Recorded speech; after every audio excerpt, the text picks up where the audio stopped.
You got it. Yep. All right, Shalom. All right, we're the brothers from Gmsatlanta, Atlanta, coming out here another weekend, week out to prophesy the downfall of America. All right, but first and foremost, we want to give all praises to the Heavenly Father and His only begotten Son. Double honor to the apostles and elders of Great Millstone, who rule well, teach well, and peace, love, and salutation to you, Akim, out there that's pushing this truth. Like I said, we're out here prophesying the downfall of America, which is Babylon the Great in the scriptures, and bringing you the truth, man. Because for so long, you know, the truth is, you know, starting from Abba Bivens. All right, the truth started coming out in 1969 about who we were. But before that, you had different movements. You had the Black Panther movement. You had the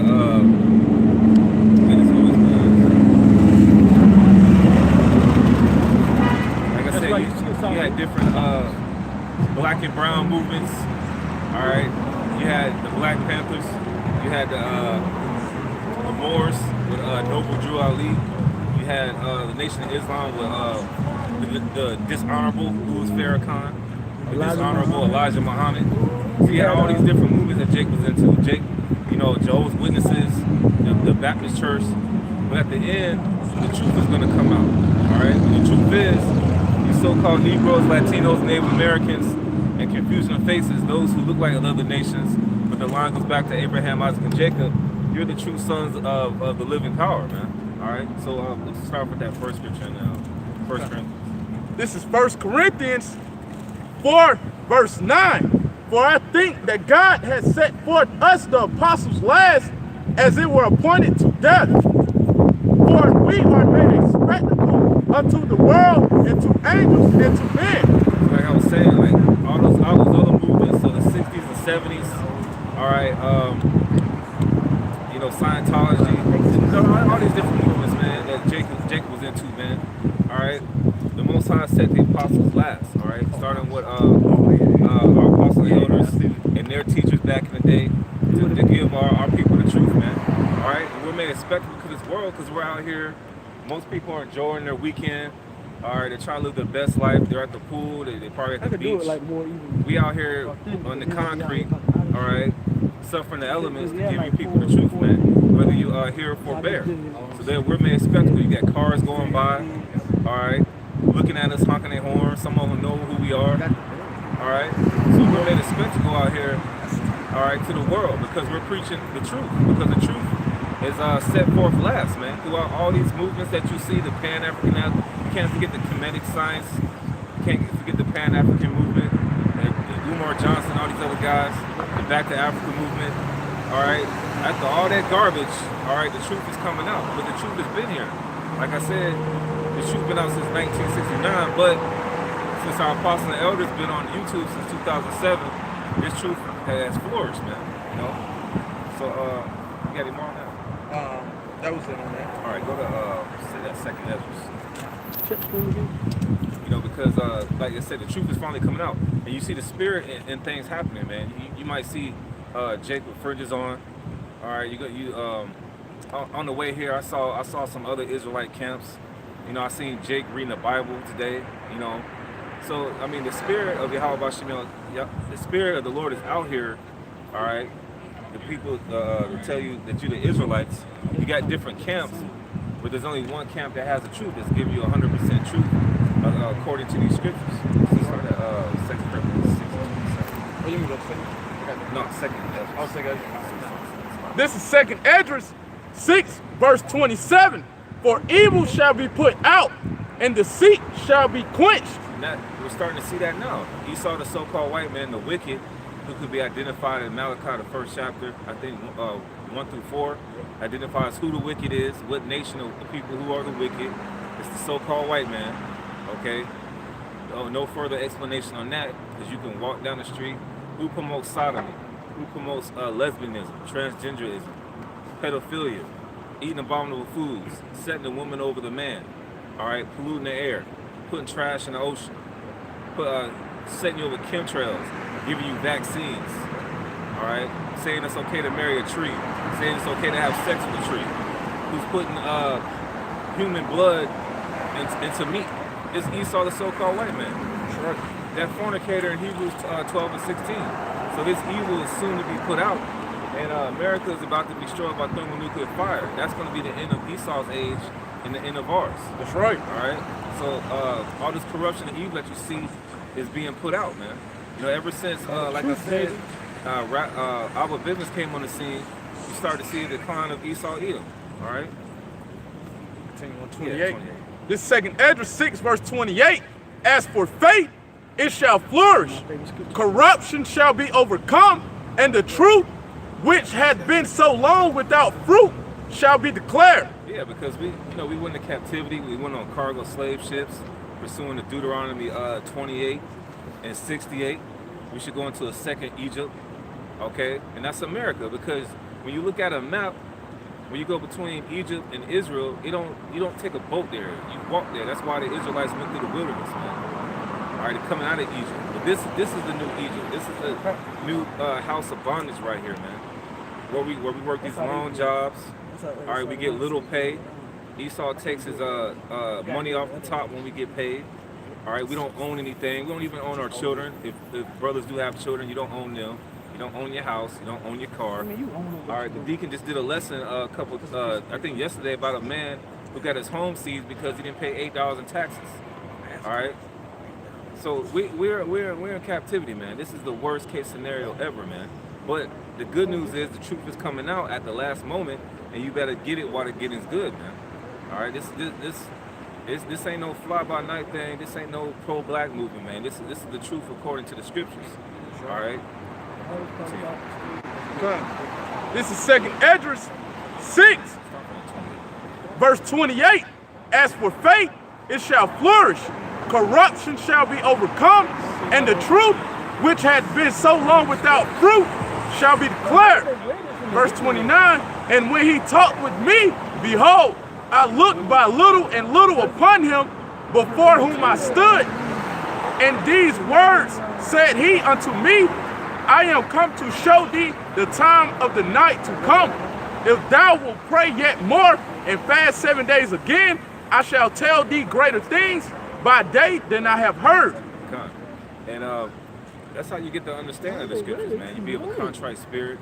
All right, you fast, you pray, you ask the Lord for understanding in these mysteries, and you have teachers. All right, starting with our apostles and elders. But I want to get back to that point of the truth, man, because our Lord and Savior in the world, that He calls Jesus Christ, He is that truth, man. Can you get that scripture? This is John chapter 14, verse 9. Yahweh shall say unto him, have I been so long time with you?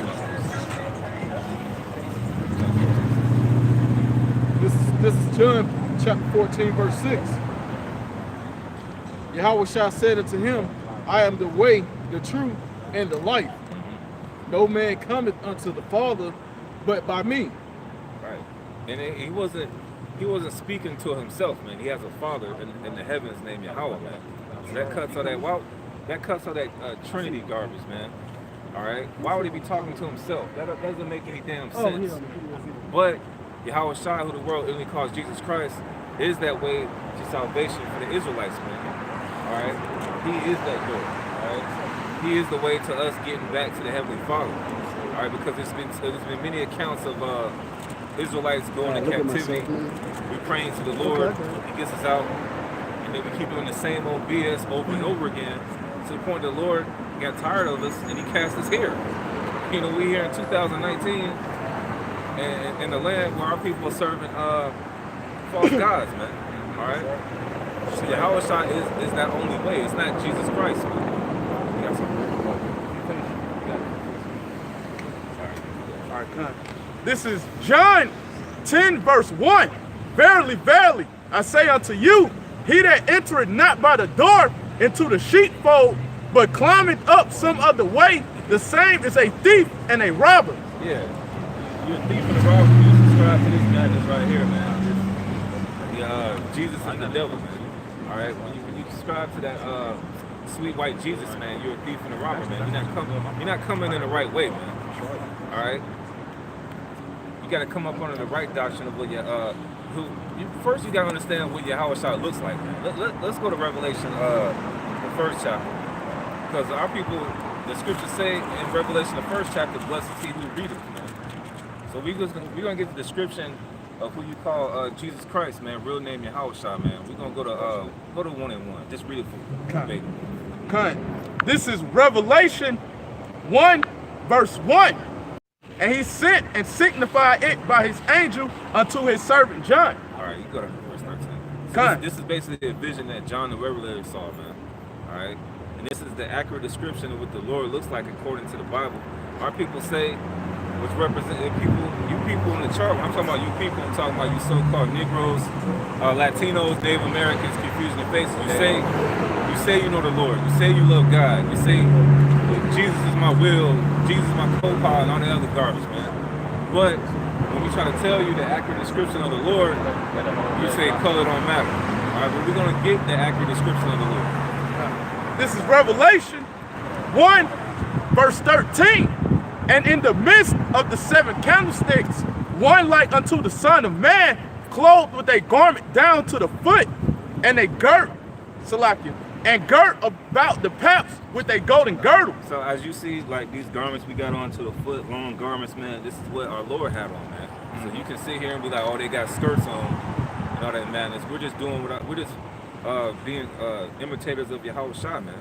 All right, just like Paul said, just and I think it's in 1 Corinthians 11, be you imitators of me as I am of Yahweh Shah. When you look into that word, mimetis, I think it's imitator. So we're imitating what our Lord is doing, man. We got the long garments on. He had like a girdle. You know, you imagine like Aaron Rodgers when he would score a touchdown, he would do the belt thing, the championship belt. Basically, like the wrestling belt. Yeah, or a boxing belt. Yeah, like a wrestling belt on. That's what he had on, man. This is Revelation 1, verse 14. His head and his hairs were white like wool. So that kills out this guy right here, man. All right, this is a more accurate description right here. His hair and his head were white like wool, man. All right, who's the only people that got woolly hair? So-called blacks, Hispanics, and Native Americans, man. Okay, Negroes got afros, Puerto Ricans got afros, Dominicans got afros. They got white. They got afros. Yeah, they got woolly hair, afro, man. That would cut this guy right here. This guy got straight hair, man. All right, he got auburn. He got an auburn beard. That don't match up with what the scriptures say. As white as snow, and his eyes were as a flame of fire, and his feet like unto fine brass. So feet like unto fine brass. All right. You look up brass. Just go to a basic Google. That's all. Just go to a basic Google search. All right. You type up bronze, and here it is right here, man. You know, just the basic Google search. That's the color, man. All right, so it says, read that again. This is Revelation 1, verse 14. His head and his hairs were white like wool, as white as snow, and his eyes were as a flame of fire. Verse 15, and his feet like unto fine brass, as if they burnt in a furnace, and his voice as the sound of many waters. Yeah, so if brass burns in a furnace, I'm gonna get a better picture of it. You got brass. And turn your brightness up, Papa Prashad, your phone a little bit. Yeah, I'm seeing what I'm trying. Basically, when you look up brass, it's derivative of brown, man. All right. You got brass, bronze, copper. This is brass right here. So basically, if that burn in the furnace, it's gonna turn real dark brown. Yeah, the oxidation releases Right. whatever the element of heat strikes or comes in contact with other elements. In most cases, it gets darker. It doesn't get lighter. Yeah. Yep.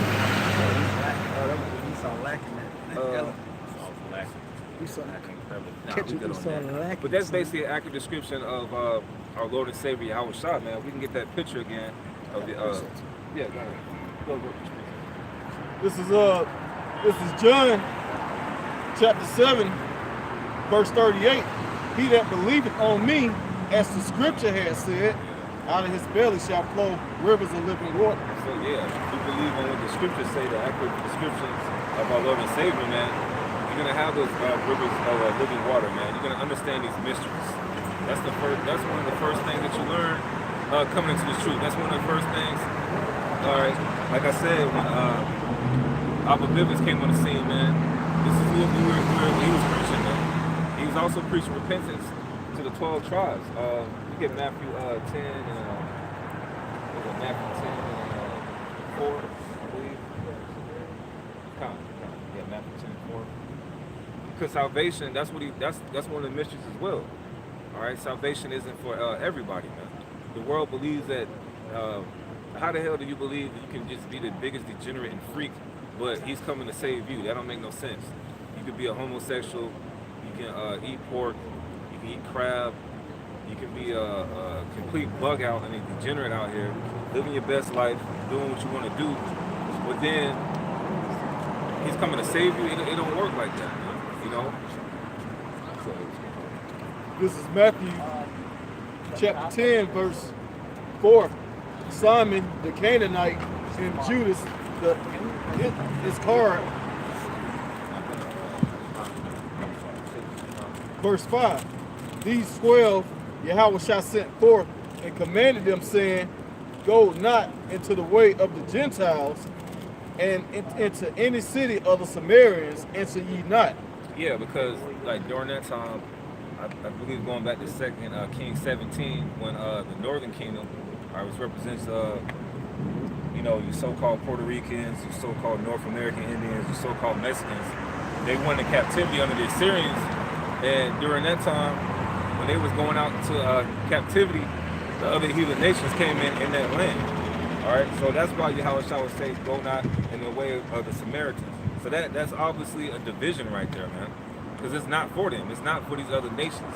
All right, anybody that's outside the nation of Israel, all right, this is who this gospel is not for, man. All right, you got people of all nations walking down the street.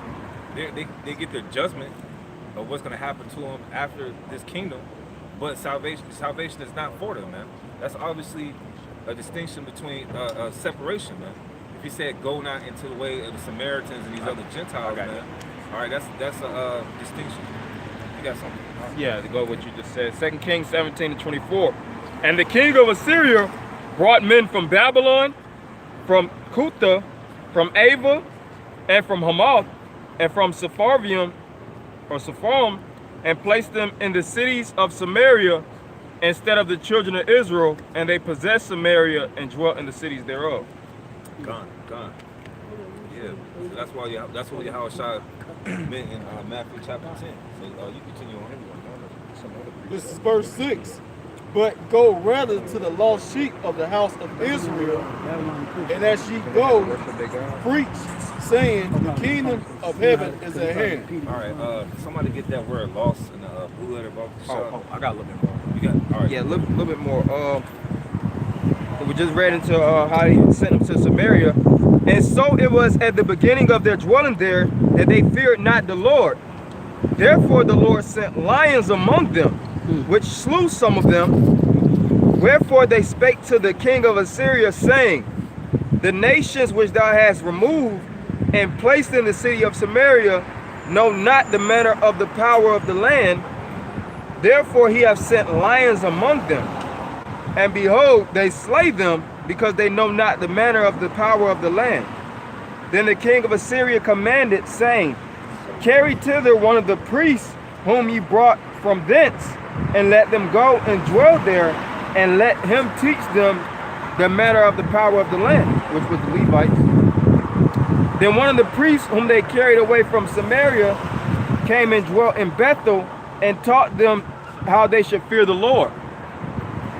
Howbeit every nation made gods of their own, and put them in the house of the high places which the Samaritans had made, every nation in their cities wherein they dwelt. That's really the main point. Yeah, that's the reason why Yahweh Shah once again went out to the lost sheep of the house of Israel, man, because Israel kept going off and worshiping these other gods to the point where the Lord, they had these heathens in our land, but once again, that land isn't for them. You got this imposter right now that's in our land. So, going back to the scripture, go back to gonna get that word lost because this is who this gospel's for. Those who are lost, those who call themselves. Somebody got that word lost. I got it. Yeah. This is Lost, Matthew chapter 10 verse 6. The Strong's Light G622. Apollyon. Apollyon. To destroy, to put out of the way entirely. That's what they did with the Syrian Empire. Put it into ruin, render useless. To ruin, that's a heavy one right there. To break up into basically ruins. Like you'll look at these different cities, like if you look at a vanquished building, you know, it was fully furnished, it was fully in operation and shop.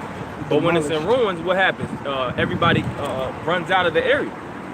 You know, they might shut down the business under certain particular chapter, and all the merchandise is basically sold. And us being the merchandise, we represent the merchandise of the building. The building represents the kingdom of heaven or Israel, Yasha'Allah. Yeah, I'm gonna get that. Brother, get that right quick. It got demolished and liquidated. Liquidated. You know, sitting in the wrecking crew. That's why when you read Psalms 137, and the Babylonians came in to take down the southern kingdom, it reads about Esau said, race it. Meaning to what? Erase it. You know, destroy it, break it down. You know? That's it. And that's what happened to Israel. It's Joel chapter 3. Let's start. Let's go to Joel 3 and 4. Yeah, we started Joel 3 and 4 just to Break it break down. up that point. God, now you talking This is about- Joel 3 verse 4. Yeah, and what have ye to do with me, O Tyre and Zidon? We'll start from 3. This is Joel 3 verse 3. And they have cast lots for my people, and had given a boy for a harlot. So like, let me read that again. This is Joel 3 verse 3. And they have cast lots for my people, and have given a boy for an harlot, and sold a girl for wine that they might drink. That's what happened during the transatlantic slave trade, all right? And then you come here, you learn the ways of your oppressors. You're gonna be lost, man. You're gonna be ruined. You're gonna be destroyed, man. You're gonna learn everything like your slave master told you, man. Like how to eat pork, you know, to read his version of his interpretation of the scriptures. You know, servants obey your masters and all that other nonsense. Man. So you're gonna be ruined. In a hundred, man, the next generation basically, right? And that continues on and on and on, man. You know, to the point that we're in 2019. You know, our people celebrate July 4th, man. You know, we were in that Gentile mind state, but all right, the truth that we brought out in that first scripture. All right, the truth sprung upon us, man, and we got those rivers of living water, man. We know. We're still learning, but we're learning on the fly, and we're learning not the way of the heathen, man. All right? Yes, God. This is Joel 3 verse 4. Yeah. And what have ye to do with me, O Tyre and Zidon, and all the coasts of Palestine? Will ye render me a recompense? And if ye recompense me swiftly and speedily, will I return your recompense upon your own head? Payback, man. Verse 5, because ye have taken my silver and my gold, and have carried into your temples my goodly pleasant things. Verse 6. That's the point right there, all right? We're those goodly things, like man, days. all right? That's who we are, the Israelites, but we're lost, man. You know, that's who the gospel's for. Read that Matthew 10, 6 once again. I still got that. I got another definition. Metaphorically, the word lost in the Greek, metaphorically, to devote or give over to eternal misery and hell. Probably do a video. And that's what we. Eternal misery and hell. And that's what we in now. That's what we get right now. Like I said, Deacon did his lesson yesterday about a man that got his house seized for $8 because he didn't pay back taxes, man. That's hell, man. All right. It's literal hell too, man. Because like last week the temperatures was off the chain. All right, temperatures like. Man, I can't even explain, man. It was too hot to think. But we're in literal hell right now, man. We're in our land of our oppressors, man. That's what this gospel's for, to find out the lost sheep of the house of Israel, man.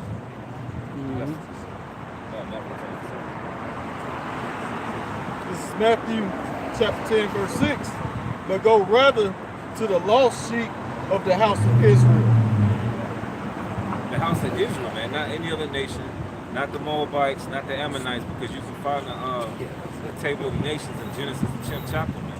All right, people say in God we trust, and you have to believe that God set up these other nations. He didn't set up black, he didn't set up white, he didn't set up Chinese, he didn't set up Japanese. All right, he set up 18 nations with the Israelites, the people you see out here prophesying at the top, man. All right. And as ye go, preach saying, the kingdom of heaven is at hand. Yeah, the kingdom of heaven is at hand, man. Our salvation is at hand, man. Like it says in Romans, the 13th chapter, man. And all the prophecies are unfolding, like leading up into that salvation. The earthquakes in diverse places. You had an earthquake today in Alaska. It was like 100 miles off the mainland of Alaska. It was like a 4.7. You had an earthquake in the Philippines today. You got uproars of the people. This is like we do like 45 with the yellow vest protests in France. I did. All right, they got the black protests, the black vest protests in France with the immigrants. I don't even have you. You got riots still going on in Sudan. You still got uproars in Haiti from a month ago. All right, you still got what's going on in Venezuela with the food shortage, desperation. Just had that big riot in Puerto Rico. They said damn near 600,000 people came out to protest against the governor, and I think the mayor resigned. Yeah, Resigned out of office. He resigned because I perceive he was in the right spirit, man, because he was talking about these women being out of order. Yeah, and he was talking about these homosexuals. Man. But my main man Rosello was doing his damn thing, man. But you freaks down there in Puerto Rico, you lost sheep. All right, you so-called Puerto Ricans from the tribe of Ephraim. All right, you got a long history of just going slap off, man. Yeah. Now you go. Now what's next, nigga? What's next for Puerto Rico? Here it is. You had Hurricane Maria that devastated your land, and you still trying to reclaim it. But you get mad over what this mayor said, this governor said that was in the right spirit. About the immorality, man. Yeah. Right. That's why the Lord sent shark. It's a video online down there in Puerto Rico where like hammerhead sharks were coming up on land, biting their ass. Like hammerhead sharks were like that. And then too, the guy that they replaced him with, that resigned, the guy they replaced him with, they protesting about him. Yeah. That was what, like this morning? Yeah. Mm-hmm. It's all like the past 2 days. So I mean, you see uproars of the people and earthquakes, man. Yeah. Those are signs leading up to the Lord coming back, man. All right. Yahushua coming back, man. Not sweet white Jesus, man. All right. Continue on. This is verse 8. Heal the sick, cleanse the lepers. Right.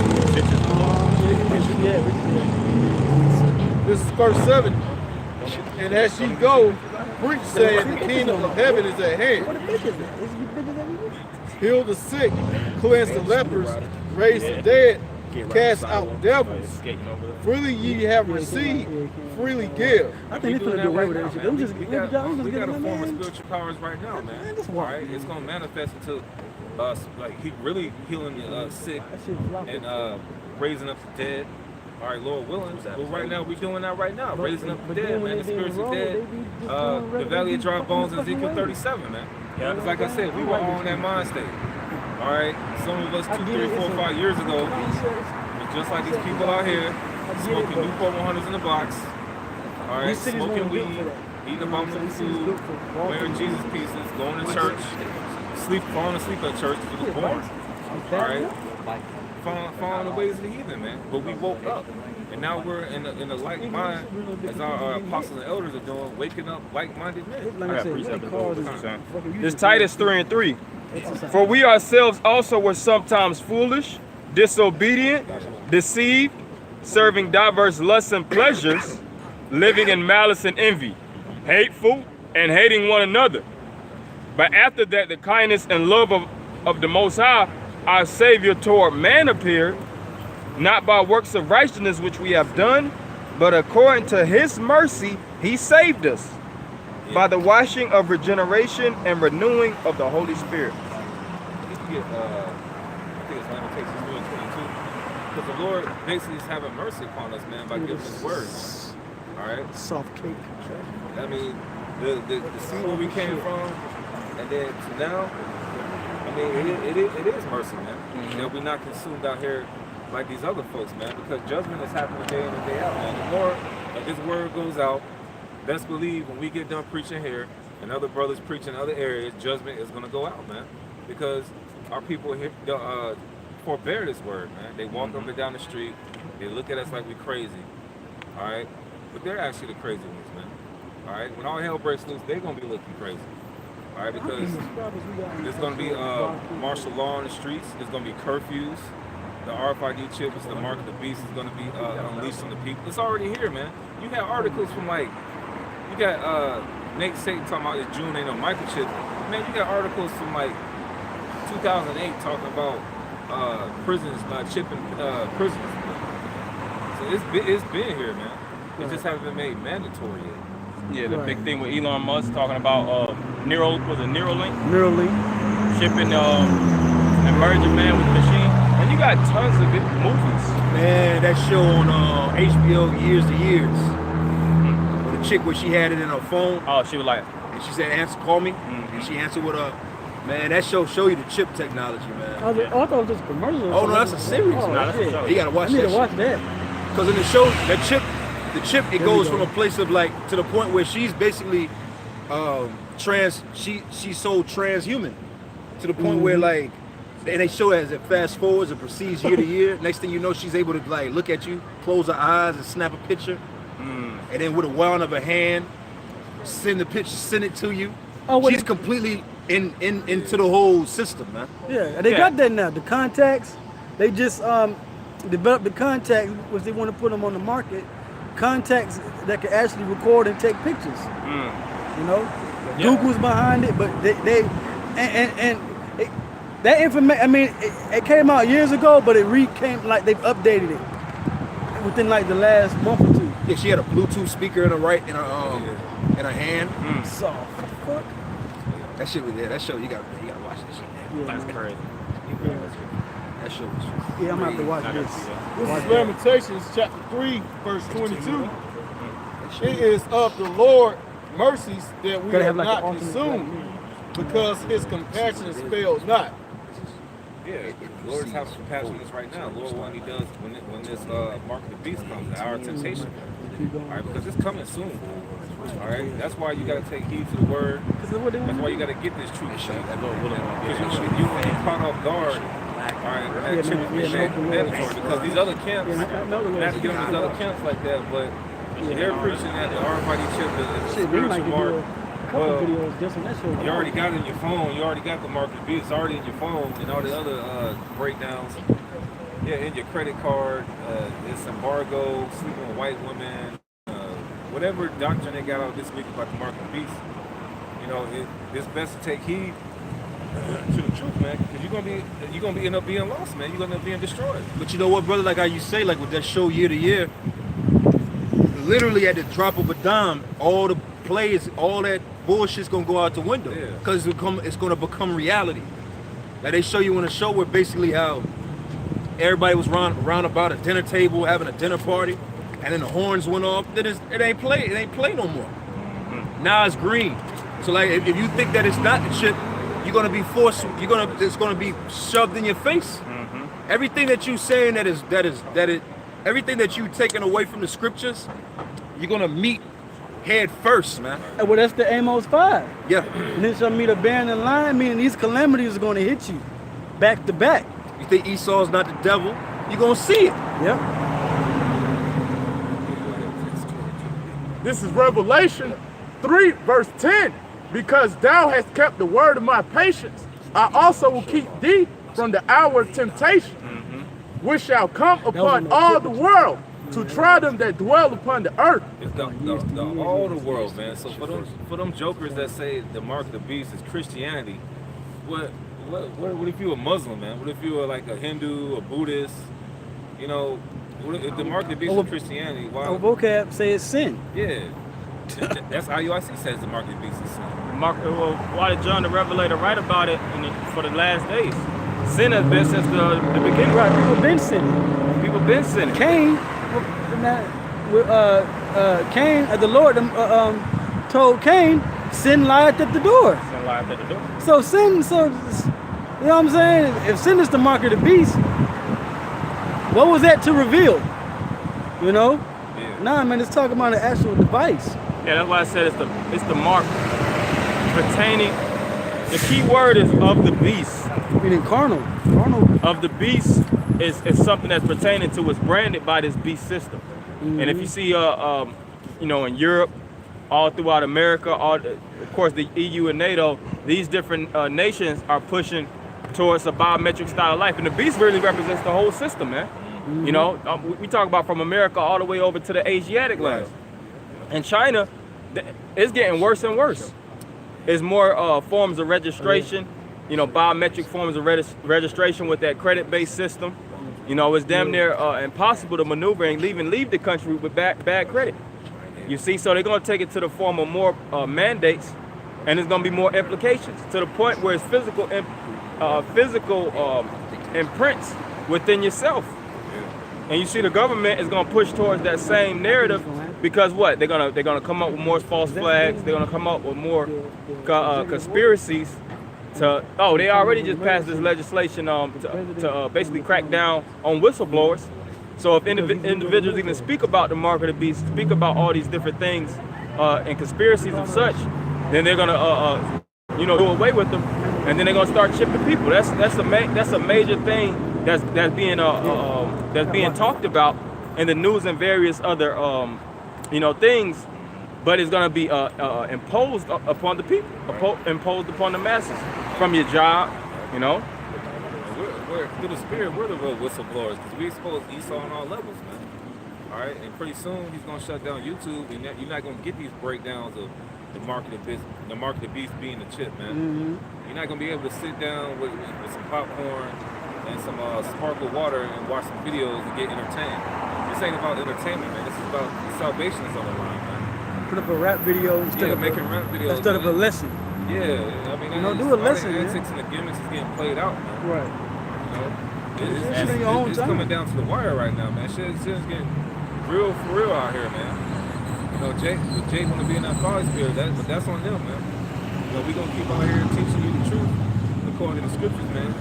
You know, Lord, when we be in that number, man? Because I mean, who else is out here week in, week out giving you sound doctrine, man? Telling you what it is, letting you know before it happens, man. Hey, somebody got to be the prophets. Yeah. You bring it. This is Revelation 13, verse 16. And he calls it all, both small and great, rich and poor, free and bond, to receive a mark in their right hand or in their foreheads. That mark goes to that Greek word "mark," man, which means pale, a marking, a badge of the stamp of the anti-Christ, Christ, so to speak, anti-anointed. So if you take that badge, you take that chip, you're basically anti-anointed, man, anti-Christ. And it clearly can't be money. Yeah. Right. Yeah. Clearly. I mean, yeah, that's another. You've already used the money. Like, what the? Yeah. You know, which proves that they too busy trying to say it's not instead of reading the scripture and the prophecy how it's written. It says, and he causes everybody to receive this mark. It can't be sin because sin already has already been amongst the hearts of men. Right. First of all, the nations don't clearly technically sin. Right. And sin is a transgression of the law, which the law was only given to Israel. Okay. And then it can't be, like the brother said, it can't be it can't be an embargo, none of that stuff, because the mark has to be something specifically that the beast is going to introduce. The system has to introduce it as a new thing, which is why when you read the verses up in 14 and 15, it says he deceiveth them by way of the miracles. Okay? Christianity ain't a damn miracle. That's not something new and improved. You don't put a gold sticker on that and say, here, this is new and improved. No. But that chip, that's never been done before. Yeah. On the left-hand side, Esau's using it for all types of miracle breakaway, medical breakthroughs. Medical breakthroughs. Yeah, you got all these things coming out with basically, heart removal, all kind of different parts of the body, so to speak, being removed or being replaced with some form of machinery, man. Yeah. You know, and actually people actually having capabilities and they're still living with those machine parts within their body. That's right. So they're gonna take the steps further, man. They're gonna take the steps further to the point where, all right, we're just gonna put a microchip in you. Right. That microchip can register your blood pressure. You'll know when your blood pressure is getting high. You can actually see it on a database. You can see your sugar levels. You can see what type of intake, what type of mineral deficiencies you may actually possess. Because Jake don't know those things. Yeah. You don't know if you're low in iron or selenium, magnesium. First off, Jake don't know what the fuck magnesium is. Can't spell it. You know, can't even spell it. And then they don't know where to get it from. So, you know, those, you know, it's a lot of things. Really, the chip technology, it's damn near, you know, it's damn near the next wave of technology. You see, the shit that we got, Jake be all, you know, blown away by the newest iPhones, the touch screen, you know, the retina, and all these different, you know, little things that come with the technology. But this stuff is still minimal. Yeah. You know, that stuff is still low vibration compared to the chip that's gonna come out. And what That they chip say, gonna have a lot of capabilities to it, man. yeah. And then they say the next step, right next to the RFID chip, is going to be the Apple Card. And all these, you know, Visa, MasterCard, all these companies, they're all behind it. All these financial institutions. What is the CEO of Bank of America says he wants to go cashless. Right. Everybody wants to go cashless. Right. Okay? There was an article I saw this morning where it says, is America going cashless? And the answer is yes. This whole society is moving towards the convenience of digital transactions, buying and selling, and interaction. People already do peer-to-peer purchases Yeah, peer-to-peer purchases, Cash App, that's peer-to-peer purchase. Transactions. or transactions, yeah. You know, so next step is the microchip. Or look at India. Yep, India. You know. And I was gonna say this Smartphone. last thing. And when you go into that word charagma, it's located one other location in the scriptures.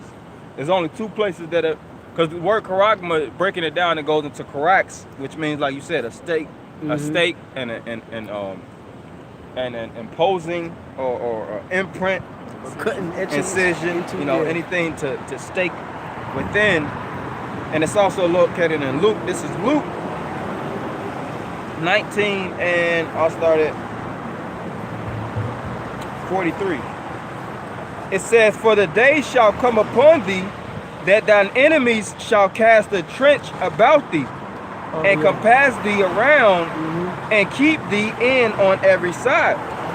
Right. So that word karax, when you look up that word trench, it means karax. Because just like when somebody lays trenches, you know, they dig within. Yeah. You know, they dig within and they stake out. A lot of times they'll set barricades within the border, like fences. A fence would be a trench. A silk fence. Mm-hmm.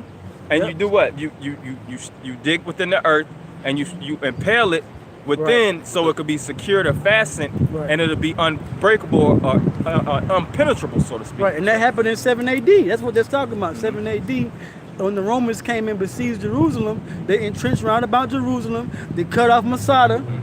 They cut off food supply, anything going in or anything trying to get out. They cut it off, right? And then even in the construction world, you got that. You got something called benching, right? And they bench, you know, basically is they pull the ground back so you can have layers. You know, you have layers going around like a hole, a deep hole. And then you got I'm looking for a boxing gym that used to be located at somewhere in the street. Yeah. Box- Nah, probably just gotta look it up on Google Maps. Thank you very much. Okay. All right, bro. Yeah, but and then like the brother mentioned, they'll put a silk fence around the around the ditch. You got to stake it in because you don't want nobody to fall off. That's OSHA codes. And what's the new thing? What's the modern day way of staking and fencing around the people? Is the chip? Because what? Chip is going to be a major form of security. Well, I was going to say that privacy and security concerns is a big topic going into world policy because of the whole cybersecurity Facebook. Facebook. They just got sued for like 5 million or something like that. Or the election saying that Trump meddled in the, like you hear stuff on it, but you gotta Russia see and how the thing with Pornhub and the they banned facial scans. They say all those things. You know, you get on these different websites, and basically Russia's retrieving all your data, man. Oh yeah, the face app. Face app. The face app to make you look old. Yeah. Like whatever. You see what I look like every Saturday. Yeah, so you know that's a big thing, that security, man. And they're gonna go to very high measures to make sure that each and every individual of the government is registered fully with the government. That's why now what's the big thing? Throwing goddamn Mexicans out of the country, man. Yeah. Just to bring them back in. And if they want to be citizens, it's gonna come to the point if you want to be a full citizen, then you're gonna have to get shipped. They might not have no more seasons. And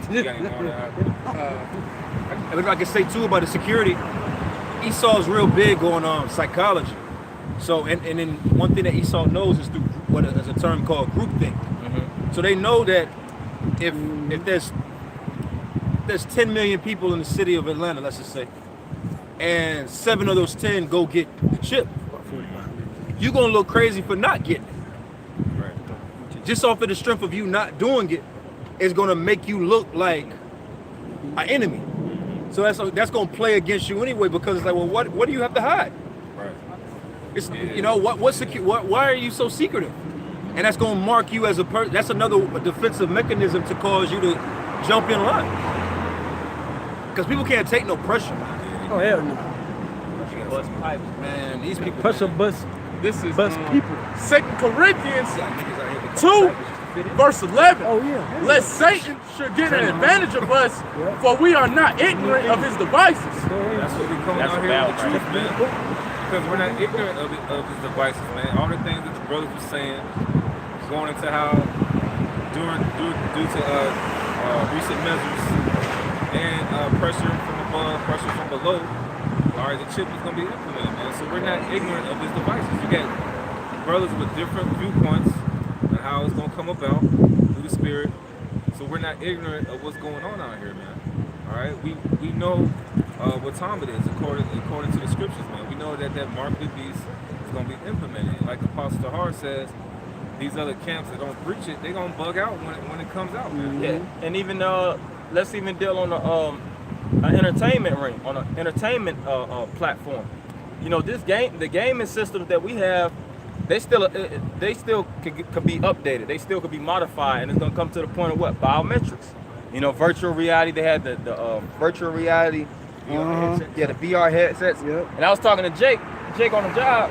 You know, he a gamer. He one of them big antisocial niggas that stay in a room and Drink Mountain Dew all day. his best friends is online. You know, he know everybody goddamn online, but in the real world, he don't know any damn body. Mm-hmm. But Gamer tag. yeah, gamer tags and avatar. Yeah. But I was like, how you feel about virtual reality? You went to the virtual reality. He's like, man, I ain't worried about that shit. He's I'm ready for the real thing where I could plug in. I like, see, he gonna take the chip. Oh yeah. He's like, I'm ready for the real thing. He's like, man, to hell with putting the shit on your head. He's like, I'm trying to be inside the game. I'm trying to be in the game. Trying to be in USS McAllister. Yeah. Right. That's that. Yeah. He's trying to get shot in the game and feel it in real life, man. Right. That's the they show you that. And what's that the movie that came out, Ready Player One? That's that joint. Right? It had another anime back in the day, Dahak sign, where you could basically put on you could be in the game. You can't, and the man couldn't log out. You know? They put a chip in Denzel Washington when he entered into that game. I forgot that dude. He played on that movie with Jamie Foxx. What was the movie about? The movie was about him getting out of jail, but he had to play this game. He had to go into virtual reality, basically. It was an old movie? Yeah, it's an old I know what movie. you're talking about. I know what Yeah. you're talking about. If I think of the name, I forgot the name. yeah, it's an older movie, 20 years So ago. he got his time lesson by taking that chip. Damn, that He game's gets good. into that virtual reality. I gotta go back. It's everywhere, man. Everywhere. Even they showed Yeah, like he was in virtual back in the day, man, like Demolition Man with Sylvester Stallone and Wesley Snipes. Total Recall. They showed in that Goody Mob video, the cell therapy video. So they've been showing you, man. But Fifth Wave. Yeah, the fifth wave. They showed in all types of movies, man. He saw Purge. He saw the Purge. Yeah, the Purge when they had to put that lens into their eye so they could go out and start purging people. Yeah, she slid a chip to each and every one of the convicts. Right. Well, like you want to get out and be free. We're gonna have to track you. And that's the same thing, you know. Oh, Handmaid's Tale. Handmaid's Tale. Yeah, come on. You got another preset? Handmaid's Tale. Matter of fact, you got something? Oh yeah. This is Revelation 14, verse 9. And the third angel followed them, saying with a loud voice, if any man worship the beast and his image and receive his mark in his forehead or in his hand, verse 10, this is Revelation 14, verse 10, the same shall drink of the wine of the wrath of the Most High, which is poured out without mixture into the cup of his indignation. And he shall be tormented with fire and brimstone in the presence of the holy angels and the presence of the Lamb. When he comes back, man, it's best interest not to take the mark of the beast. It's in your best interest not to join the military either, man. Because you're going to get that chip if you join the military. All you jakes out here, all you so-called Negroes, Latinos, and Native Americans, they prey on you like these malls. They prey on you like these schools to just join the military because you don't have anything, you don't have a pocket to piss in or a window to throw it out of. So they're recruiting you the numbers, and then when the draft come back, you have no choice. All right? Yeah, there was an article that came across my my notifications today about a soldier that was announced dead at war or whatever, but he really wasn't dead. But then he came back home or whatever, and then his life moved on because he was pronounced dead. His woman probably left and remarried, but here he is, he's alive. It's like he said, the military, they're gonna start chipping people because the war is gonna get more intensified. So we know where your body is, we're just gonna put this black box on your ass. Right. So we can instantly know that you're dead through a chip. When the chip recognizes your vitals aren't working no more, It's gonna shut off. they shut off, we can find the body. So Retrieve the they're chip, gonna make the soldiers take the chip just off the strength of locating the body, knowing where you are. Yeah. They show you that in fifth wave. Where they, Or like you said, or the ship might stay on just to track you, Right. so they can locate your body. yeah. And then they had that Liberian that came into the Great Millstone Los Angeles camp like 3-4 years ago who had the chip different parts of his body, man. So it's already out there, man. Yeah. You know, like I said, it's in your best interest not to take the chip, man. You jakes out there trying to go into the military, don't Shit, it's do life it. or death. Don't take that Yeah, chip. it's life or death, man. Life or death, You're baby. gonna be fighting your Lord and Savior. All right, pursuing the second Ezra 13, man. Oh, you had that faggot ass rapper, which he was only heard of because he said he took the chip. I don't even know the nigga's name. He was so irrelevant. Kid Boo or something. Kid Boo. Yeah, Kid Boo. Yeah. And where the fuck is he now? You know? Yeah, really. Right. He's That shit's probably a lie. And maybe he do got it, but whatever. Hey, where is he? Right. It's a good ass question. Yeah, you see Jake's trying to trend because they know it's something that's evil. And see the vibration on Jake now is Satanism. Right. You know, they pushing, a lot of these Jakes be having an upside down cross in the middle of their head. They'll have pentagrams all over their damn body. And hey, even that faggot, Lil Uzi Vert, on the concert, he was talking about, all y'all going to hell with me. He was like, nah, don't try to leave now. Don't try to, he's like, nah, all y'all gonna go to hell with me. Because basically he's saying that he's pushing the agenda of Satan, man. So these different rappers is gonna corral the masses to start taking chips. In order to actually see this rapper, you have to have a chip registration. You see? All these tickets and all that style is barcodes on the ticket, all that's gonna be done away with, man. It's gonna be mandatory chipping. Like I said, the mandating of technology is gonna increase. Yeah, like They did that with your houses years ago, remember? It was mandated that you had to go from analog to digital. Yeah. Had Remember to that. do it. That was with Obama. When Obama, when his first 4 years in office, you had to basically get, had a box, digital box. They use the excuse of what? Emergency broadcasting, you had to be up to date. So what better way of making sure your ass get emergency broadcast by taking your ass from analog to digital? They got it in these hot rods too. Swipe the key badge over the door. Oh, they're gonna be the first ones to take the chip. In your car. Oh, if you want to move in this building, you must have a chip. Yeah. Should have done an episode on Black Mirror Nosedive. you're gonna have to have a Oh, just certain shut level. your ass out. Yeah, you're gonna have to have a certain level of in this system to be able to live in the place. I don't give a damn how much money you have. It don't even matter no more. Even go to your favorite sporting events because down there in Tampa Bay, I think it's called Tropicana Field. They went cashless. I think the Mercedes-Benz Stadium is cashless. Yeah. I think it's cashless now too. Yeah, it's cashless now. Get on the They don't even plane. take cash no more. You know the black woman loves traveling. All right. Get on the plane. You gotta have a chip. You go to your favorite sporting events. All right. Everybody's Down in gonna be hip on the chip. Brazil, all the soccer sporting clubs, Yep. all the events and venues, they are RFID cashless and chip. I got a precept. We in that time, man. No, you good. It's Isaiah 31:1. Woe to them that go down to Egypt for help and stay on horses and trust in chariots because they are many, and in horsemen because they are very strong. But they look not unto the Holy One of Israel, neither seek the Lord. Hey, can we get that definition of shadow in that verse right there? Yeah, I Isaiah think it 31:1. means- Yeah. I forgot what it means, but it pertains to I think it's protection. Let's look it up just to be on the safe Yeah, side. because like a cover, you know. A shadow is basically a reflection, and you overcover your shadow, so to speak. You know, like if a shadow is actually over you, or like the sun, you know, is looming over you, and that's what the people trust in. They trust in the federal government, which the word government is the rule, and meant goes into your mind. They trust in the government that rules over their mind to push them in a safe direction. But the government is effing them over, man. They have the protocols of Zion. They have Georgia Guidestones. The leaders are their whole mission is predicated upon keeping the oppressed, man. That's right. Keeping the sick sicker. Yeah. They're not trying to restore the sick to health. It's all kind of articles that came out about how AIDS and HIV was man-made, syphilis, chlamydia, gonorrhea. A lot of these diseases and poisons that a lot of people possess, they've been created in a damn laboratory by the devil and pushed out to the masses, mainly to the black and Latin neighborhoods, man. You got that?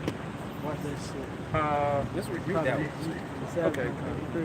I got to pull it back. Good time. And this is trust in Isaiah 31. It's Batak, and it goes into trust in, to have confidence, be confident, to be bold, to be secure, to cause to trust, make secure, to feel safe, be careless. Yeah, man, that's the definition, man. Because our people are bold in this government, even though Trump has shut down food stamps. Hey, that's another thing, man. For you women out here, man, they want food stamps. You gotta take the chip, man. All these government assistance and all these government programs, assistance through the government, you're gonna have to take the chip, man. You know. But our people trust in the government, man. They trust that everything's gonna be all right. Matter of fact, when Esau brings the next terrorist attack, it's gonna be just like 9/11, man. Everybody's gonna be glued to TV. All right, everybody's gonna say, "Oh, we're all Americans." What happened to that, man? What happened to us? All us being so-called Americans, we all together. People went back to hate each other the week after, man. Next day? Yeah, the next day, man. All that American bullshit, man. But our people put trust in this place, and it's gonna be their demise and their ruin, man. You can see it right. You see it every day, man. They just wait for the government to take care of them. You know? That's the one. That's the one.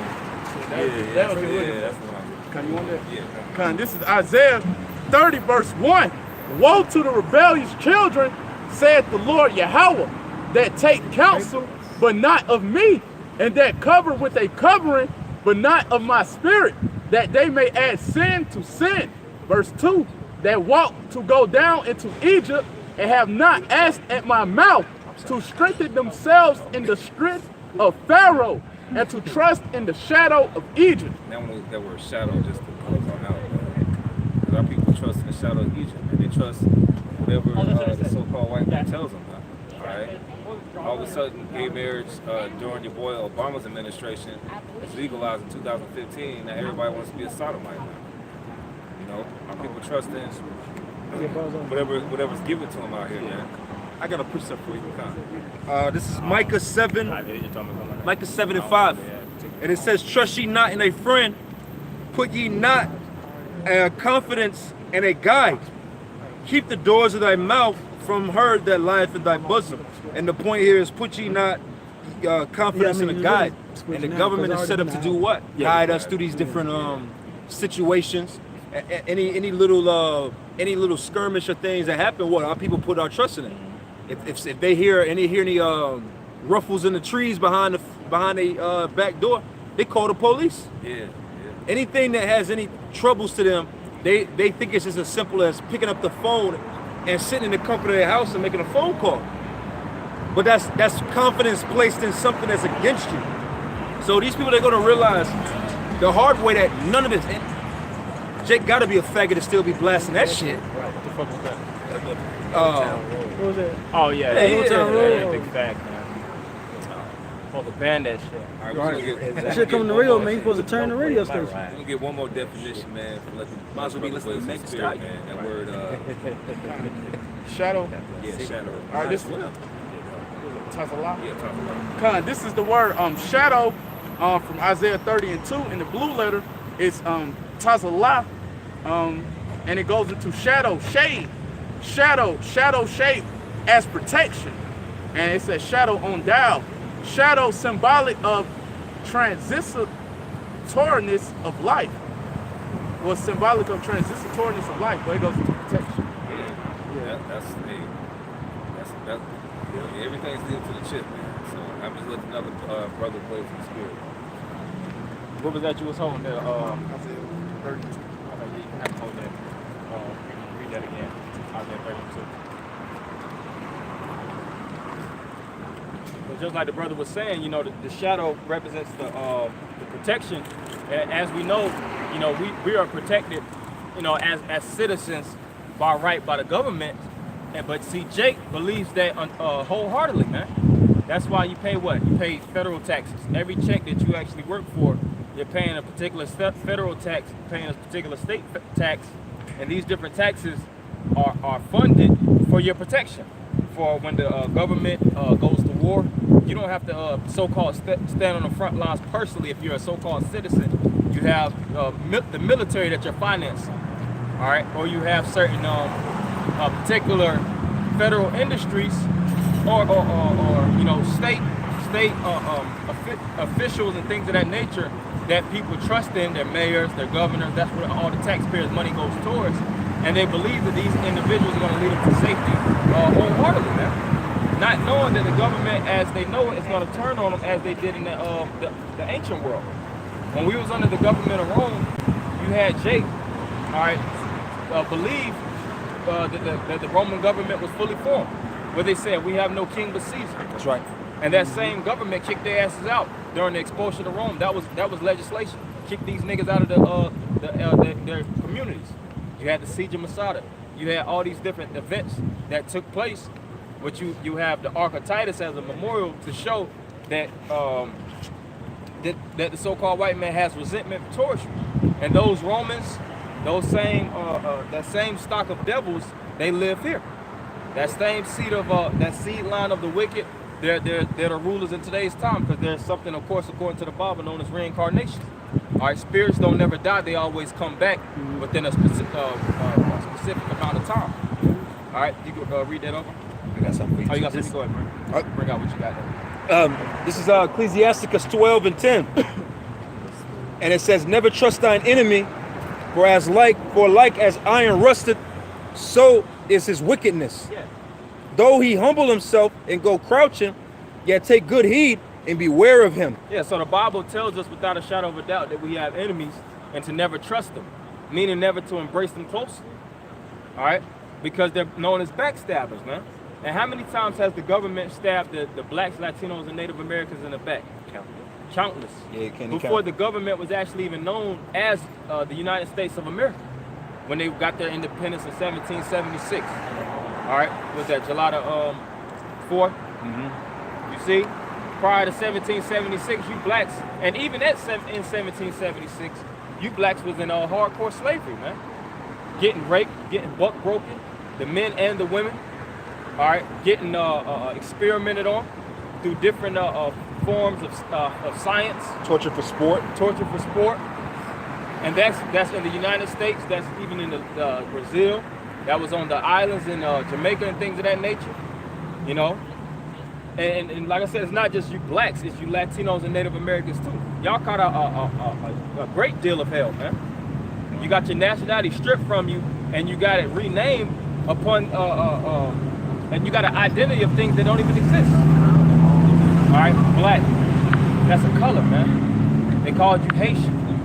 That just means hell. They called you Colombian. You Colombians were named after the damn Christopher Columbus, man. Which was a conqueror. The ultimate colonizer. The ultimate colonizer. The colonizer. Even the term Hispanic and Latino, which I was going into that this week.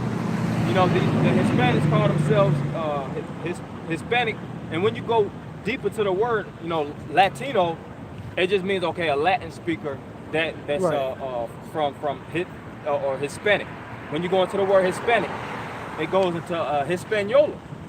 All right, which that name was of course coined to them by the Spanish conquerors, and when you go into the going to Hispaniola or Hispanic, that name goes back to the Spain, which the Carthaginians, they named that land Spain, which just means land of the rabbits, because I think it was abundant and actually rabbits. And even when you look at Hispaniola, how it looks, just the map outline, it looks like a goddamn rabbit, man. But that's not a people. Yeah, right. You know, these Hispanics call themselves Hispanic and Latino. When you trace it all the way back to its origin, it doesn't go back to a particular people. It goes back to the colonizer. It goes back to the conquerors. Right? Hispaniola, that's really the island of Haiti and the Dominican Republic. Mm-hmm. So that doesn't even pertain to all of the Latin tribes. That really only pertains to Levi and Simeon over there. Yeah, right. You know. Yeah. So Haitians are really more Hispanic than the rest of you. If anything, right, on an island base, because like we said, Hispanic isn't even a people, man. If you want to really be, quote, basically, if you want to hit it home, really Haitians are more Hispanic than the rest of you Latin tribes, than you Mexicans, than you Puerto Ricans, you Argentinians. Yep. Because your land was never even called Hispaniola. Right. You got come. Reading on in Sirach 12 and 11. And it says, and thou shalt be unto him as if thou hast wiped a looking glass, and thou shalt know that his rust have not been altogether wiped away. Right, and the so-called white man is a rusty, crusty devil, man. All right, what does it say? Can the leopard change his spots? Right. All right, can the crooked be made straight? And it says no, neither him that's always accustomed to evil to do good. The so-called white man is accustomed to do evil since the inception. You know, as the saying goes, from the womb to the tomb. Yep. When the so-called white, look at it in song, was that Psalm 55, the wicked are estranged? John, Okay. It might be Psalms 50. Estranged from the womb, speaking lies. 58 and 3. About 58. God, this is on Psalms 58 and verse 3. The wicked are estranged from the womb. Now, who is the wicked? All right, when you go to the book of Malachi, it's the first chapter. It says that Esau's border would be known as wickedness. And when you go to First Maccabees, the first chapter, when the Greeks came into power, what it said, that wickedness increased on the earth. So the wicked is the Edomites. All right, whatever they call themselves. All right, whether they call themselves Grecians, whether they call themselves Romans, whether they call themselves Italians, because just like they put all these different false names on us, they put all kind of false names on them. There's no such thing as a truly an Italian, A French, or French, all right, or Spanish, or Dutch, or Portuguese. When you look into all these different words, they really don't mean anything. It was one devil that made it up, He maybe was named after something, or somebody named it, and then they just put that name on the masses of the people in that country. Yeah. And the people that recolonized it or that conquered the land, they started to call themselves that same thing. Yeah. But like the brother said earlier, you got to go to Genesis, with the 10th chapter, to go to the table of nations to see the true origins. Because nationalities aren't determined by one man just putting a name on it. Nationality is determined by seed line. All right? And the name has to be stamped divinely through the Heavenly Father. That's right. But the so-called white man, when he came into power, he basically set himself up as God. All right, that land no more is not the land of Ham. Let's name it Africa, after Leo Scipio Africanus. Let's name this land Asia after Leo Scipio Asiaticus. All right, let's name this land Europe, after it goes back to Europa. All right, let's name this land Greece. Let's name this land Rome, after Romulus and Remus. But that was a mythological story. Right. A lot of those European names, that's all that goes back to mythology, man. Yeah. You see? But the Grecians or the Edomites, you know, they truly are the wicked. The Grecians go back to Esau. The Romans go back to Esau. The Spanish go back to Esau. All right, through particular sons. So continue on. God, it says they go astray as soon as they be born, speaking lies. Yeah, so they stray off. They stray off the mark of righteousness because they aren't righteous. Speaking lies, which is the tongue of deception. What does it say in Psalms? How their tongue goeth all throughout the earth? The tongue represents influence. And the scriptures speak about the power of the tongue. Yep. Esau bribed and destroyed worlds mainly through the tongue, man. Because he has the gift of gab. That's really his one of the weapons that he actually has. That's why he loves rap music. Yeah, rap music. Which I remember the Elder Yashwamba went into how the original gangster, the originator of gangster rap, is really Esau. Yeah. The two ball and Two Ball King. Yeah. Yeah, and what does it say? He was a murderer from the beginning. The first person to really even push and promote murder is Esau. Yeah. You know, Jake talk about shooting each other down and thieving, stealing each other's women. Who was the first one to actually push that and promote it on a high magnitude? The so-called white man. Yeah. Yeah, the son of perdition. When you watch these different slave movies, you will see gangs of the good old boys that would gang rape women, man. It would take one of the two black women, it might be 17, 18 devils on them, man. Gang rape them. And it might be somebody's wife in most cases. Most cases, yeah. She might get pregnant and she might have a tear. And guess what? She has to take care of that child, and he has to take care of that child. You see?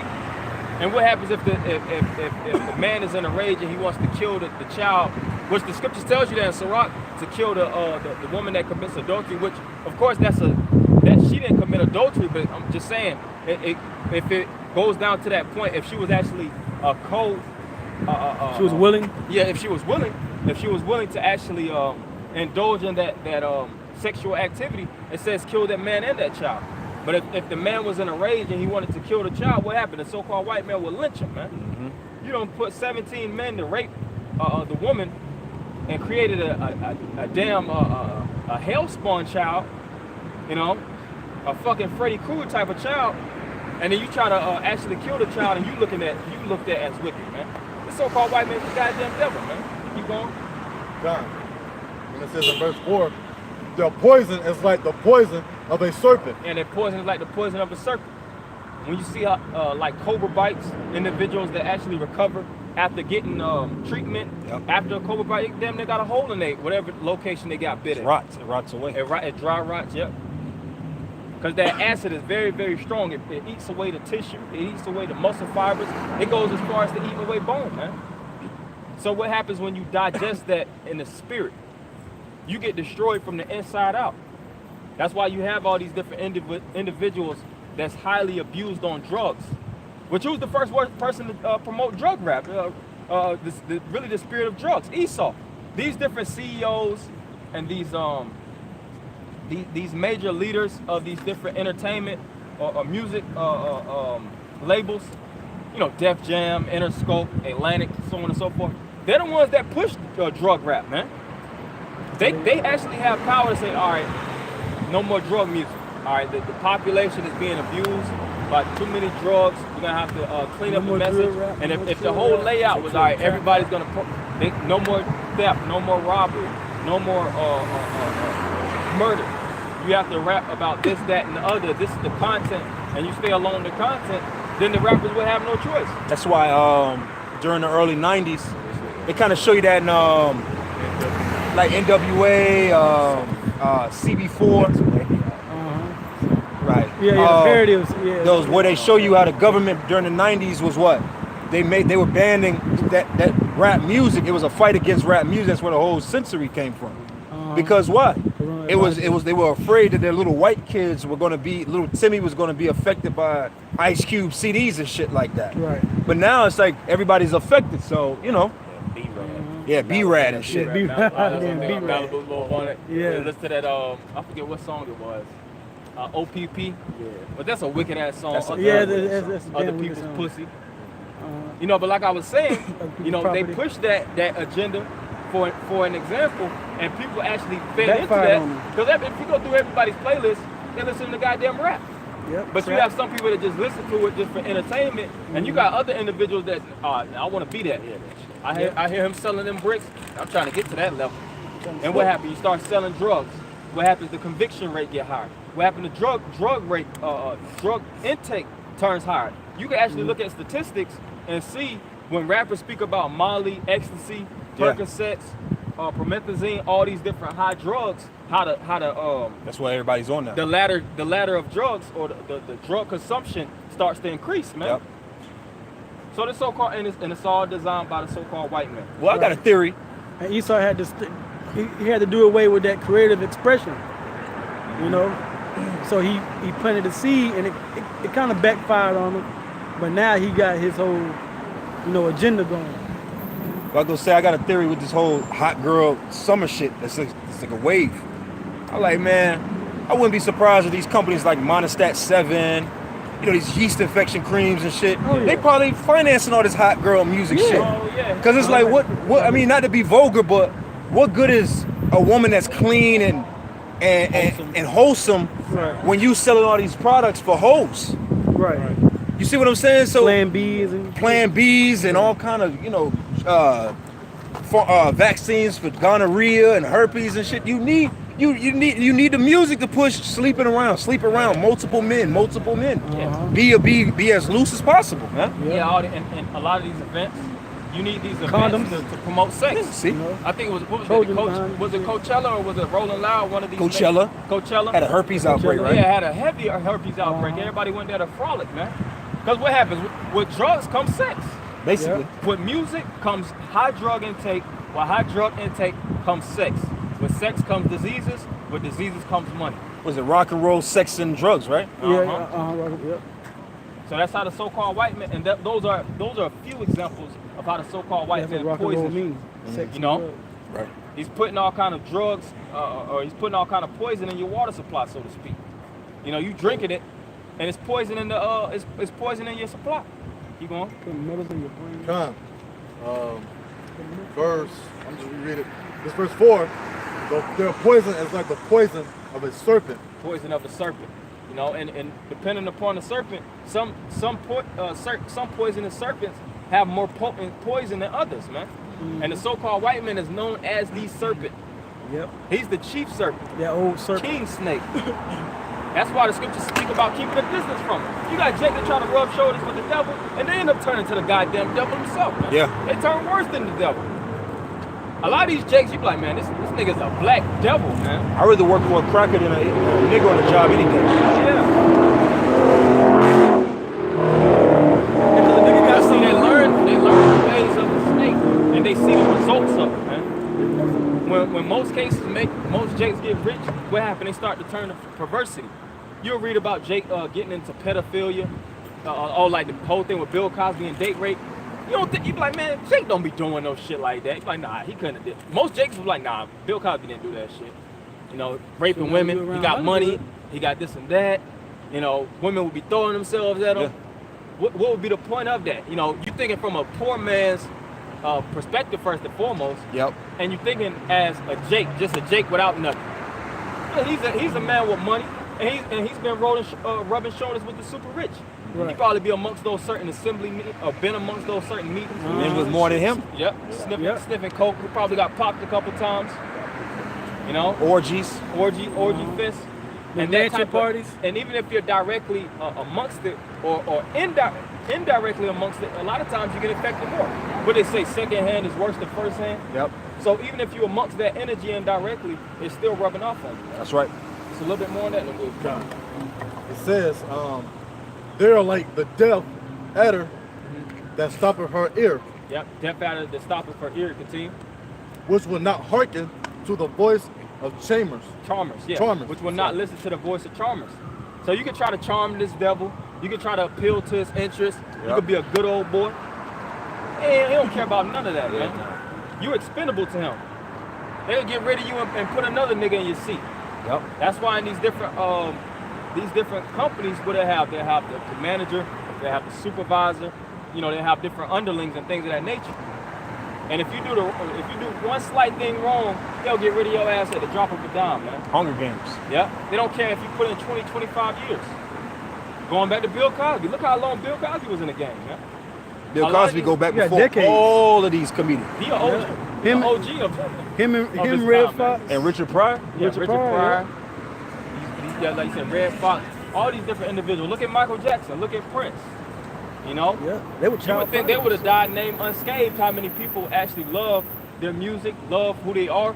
How many people are actually charmed by those individuals? They died with their names in the dirt. Yeah. And their names is still getting shitted on to this day, man. Their estate is still getting sued to this day too. They still getting sued. You know, Tupac. You had this thing that just came out with Tupac ID being sold for like I think 30,000. 30,000. But now it's up there. I think they're like 200,000, something like that. Yeah. But that's the nature of Esau. Because he profits off of people's death too. Yes. They want to keep people relevant and they want to keep them living even though they're dead. Elvis. You see? That's wicked. Trying to keep their image afloat, whether through demonization, Holograms. through holograms, through auctioning off certain properties of them. Like you said, still suing them from back pay or creating certain things to actually sue them for. Still trying to make money, man. That's the goddamn devil. Keep going. Yeah, witchcraft. Yeah, which is a form of witchcraft. Continue. Esau won't let the dead rest. When they get mad, when we come out here and curse him out for what he did to us. Oh, but we're wrong. We're terrorists. We're the worst people. Get over it. Right. Israelites are the worst group since goddamn Al Qaeda. Because we're teaching. What it's saying, Galatians, I'm about to become your enemy because I tell you the truth. It's because we're teaching the truth. Keep going.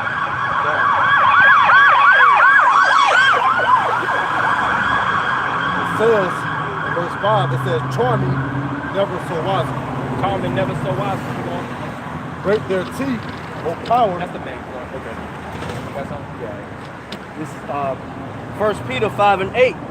It says, be sober, be vigilant, because your adversary, the devil, as a roaring lion, walketh about, seeking whom he may devour. Yeah, so he's looking to pry on people, man. Or prey on people. He's looking for the weakest link to fuck them over. That's why it's a reason why these billionaires became billionaires. They didn't become billionaires because they started at the bottom and they worked hard and they came up with certain inventions, you know, and they tediously worked until the point that they received millions of dollars and they flipped it and became billionaires. Now, in certain cases, some people work that way up, but that's rare. Not most people, yeah.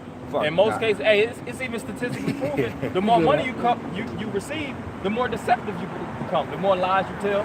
The more you distrust people. The more you distrust people. And the more you're willing to F people over. You see? What did that nigga Fab said on the song? He said, you ever think when you get an opportunity, who did you take it from? And the so-called white man will take it straight up. He'll snatch the mat from up under you, man. That's why we had to take it. That's why we had to do his ass like that with the blessing, man. Right. Because he would have did the same He would have thing. did the same shit. Well, you see how he backstabbed Cain? Backstabbed Abel? He stabbed the man in the back just to give it it wasn't even a blessing involved. He just doing it off of sheer offer. You gonna kill the man. Sheer envy. Yeah, sheer envy. And that same spirit, and the fumes of hatred the fumes of jealousy are still emitting from the devil. And like I said, these different billionaires that work their ways up, a lot of times they stole the idea. You know, saying the real McCoy. A lot of times they rob people blind. Look at the international bankers, man. The Rothschilds, the Rockefellers, the Gettys, that whole family. They made money from you know, high interest rates. Yep. Because individuals were poor, they were dirt poor, and they needed loans, so they would go to the, which that word bank goes back to the bench. You know, they would actually go to the bench, and they would actually have. That's why when you read the scriptures in Matthew, it spoke about what the people that were selling The table changes. the table changers. Because that was a form of banking. And they got that, and with those niggas back then that was doing that got that from Esau. Because they would go to the table. But and Esau then got it from they would make Yeah, Esau got it from them. they would actually need loans and things of that nature. So the individuals would actually give them money. Which the individuals became bankers. The ones on the bench, they would give them a certain amount of money, and they would charge high interest rates. They would charge high interest rates, which at certain times, even in today's time, would be known as illegal. When you charge, what's that called? Loan shark. When you loan shark, all right, I'm gonna give you $1,000, but I want $5,000 back. Esau was just doing tribute. By the end of the month, I want this or that percentage. And if the percentage is high as hell, to the point that person can't pay it back, and they have to keep, then they have to keep paying for the rest of their life in order to pay that back. So $1,000 turns to $5,000. You might pay that. You might pay $3,000 off, but that $5,000 changed to $10,000, man. Oh yeah. So say for instance, it take you 7 years, and you might pay $9,000 off. That $10,000, because the higher interest rate, they start compounding, man. That $10,000 turns to goddamn $30,000. Really, now it's your life. Now you working for me now. Basically. And Esau, it went from one individual to 10 individuals to hundreds to millions to Job 9 and 24 being fully fulfilled, man. Oh man. And that's how the banking dynasty came afloat. So when you want to finance a nice car, you want to finance a nice ass house, you want to get into the real estate field. You ain't doing it off of your personal income, because you ain't making shit. They make sure that you don't make a goddamn thing on these jobs, so that you have to go to the bankers, and so that they can loan. All right, let me give you this money. All right, but I know you ain't gonna never be able to pay it off. I'm just gonna own you through this amount of money, man. Like title loans. Title loans. How many people really pay title loans off? Nobody. Really, it's foolish to get a title loan from the beginning. Unless you already know, like, man, when they come and take this shit, they just take it. Yeah. Good. That's the whole system of it, and that's a form of the table changes too. Because you go to that title loan or whatever, Title Max or whatever company you may use, you sit at a table. You sit at a table and there's some devil across the way of you. Like, are you sure? Sign here. All right. Well, we're gonna give you $100, but you gotta give us $800 back. And a nigga be so desperate. Cool. Thank you, mister. You guys on? Car be gone. Payday loans. All them loans. Mortgage. What's that word? Mortgage means a death pledge. Because in most cases, what they you might receive a loan to actually purchase a house. So you have to get that loan, and then you have to have that high ass interest on top of it. And by the time you pay off the interest, it damn near takes forever, and you still got to pay off the house. What they do? ARPs, annual percentage APRs, which that's how they trick Jake too, because Jake will think that a loan is. See, you'll think, oh, it's $100,000 times 10% interest rate on it. Nah, Esau will he'll compound your interest loan monthly. He add interest on it every month. It ain't just a whole total like, all right, you got a $100,000 loan. It's not that plus the 110%. And then 10% on top of it. No, he taxes you yearly and monthly on some real goofy shit. Next thing you know, like you said, next thing you know, like they said, it is debt. Because it's like the average Jake, you say, yeah, I got a house today, and it'll be paid off today, 30 years from now. Man, Jake be getting killed for the littlest thing, man. Dying from heartburn, this random shit. So like you said, like the idea of you reaching the 30-year term, come on, man. Then by the time you get the house ain't worth shit, It Nope. done broke down. Uh-huh. Outdated. You done had to put repairs into Right. Well, it. because all the money is going towards the goddamn death pledge. Right. Unto your death. That's why it's called a death pledge. You pledging, whenever you pledge, like you pledge allegiance, you know, you're pledging your death. You're pledging to pay on that unto the point of your death. Right, because you ain't gonna have to. You ain't gonna be able to pay it off. They stuck my daddy with one of them 30-year payment plans. Or an old Cadillac. Right, I paid straight cash for mine. You get fucked over with that because these houses ain't really worth that, man. They really not. Esau is good at Really fucking not. the world. Esau is great. He's He can amazing. build a master house. at that. He's a mastermind. He's a mastermind. He's the devil. god of that shit. He's the god of wickedness, man. Yeah. Isaiah 30 and 1. Woe to the rebellious children that saith to the Lord, He is a god. that take counsel but not of me, and that God of cover this world. with a covering but not of my spirit. Yeah, so you cover yourselves with all these things that's Right. that's really under the form of control, the guises of control. All right, you into Christianity, which Christianity is a form of control. Religion. Yep, which is religious control. You always trying to you going to Steve Harvey or Wendy Williams or Oprah for counsel, man, which is a form of control. Because who's controlling them? Right. Yep. Who's giving them all that goddamn money to talk that bullshit, man? Right. The so-called white man. So They get, Monique said, "Fuck it." I'm just gonna Oprah Winfrey ain't a billionaire for no reason. Oh, like I was She saying a before, like gatekeeper. how what Dr. Sebi said when he came up with the cure for HIV and all these, he said blindness and all these different things, which he claims, you know, he said that he went to Oprah Winfrey, he went to the leaders of the people, and he said they wasn't trying to hear that shit. He was like, why? Because the people ain't looking for a cure. All the money Oprah Winfrey got, she could turn the world upside down. I mean, of course, you know, really, you can't do nothing but under the hand of so-called white men. But she a multi-billionaire. She could change some shit. So to All speak. she had to do was say Dr. Sabi's name, and then Man, she could throw a mention out there. and then Think he about it. She says a said- book. She go on TV, be like, Right. yeah, this is a book I'm reading. Right. Next day, New York bestseller Times. Yep. Next day. Oprah's book club. That book book club. You know, every month. Why she don't speak about the Israelites? Yeah, if she said, all right, the Israelites have the truth. Shit. Oh man, this line, Oh, the line shit. be all the way down there, man. Oprah said y'all got- Bibles galore. Oprah said y'all big got- Bibles, and you know, garments. Grabbing at the Hebrew be Looking like the they just came out the ancient world. Hebrew, like a Hebrew portal be open. the Hebrew be the #1 language in America, Hebrew be the man. number one language. Trending. English, nigga. We speak Doing Hebrew. an old interview back probably the 90s or something. That somebody was interviewing her, and they asked her how did she get so Yep. so famous, and I think she said her grandmother, her mother said you gotta find out what's good white people. Damn. When you Oprah played a big coon in He said, Brooks, she was driving Miss Daisy, and she been driving Miss Daisy since that part, man, until the end. You know, doing everything to appeal to the interests of the so-called white man, pushing his narrative to keep you asleep.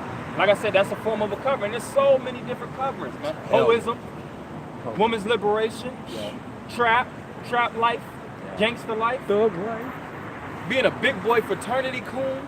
There's so many worlds, man. Yep. The virtual world. Esau got traps on top of traps. This is a big ass spider web. It's a melting pot, and in order to stay out of the mist, you have to be in the spirit. You have to plug into the words of Yahweh Shema Shah. That's right. Got some more?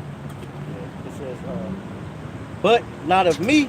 But and not that, of me. And that cover with a covering, but not of my spirit. Right, and that cover that everybody's covering with is going to be snatched off, man. You get whole. Matter of fact, you go to Isaiah 25 and 7. Because everybody's covering themselves like we just read about over the shadow of Egypt. When Jake was in Egypt, they was being big boy niggas, man. Yep. You know, subscribing to the spirit of Egyptology, homosexualism. They was into that Amun-Ra bullshit. You know. Which that is homosexuality. Yeah, which that is homosexuality. They love the fact that they was by the Nile, you know, the location. Look at Jake.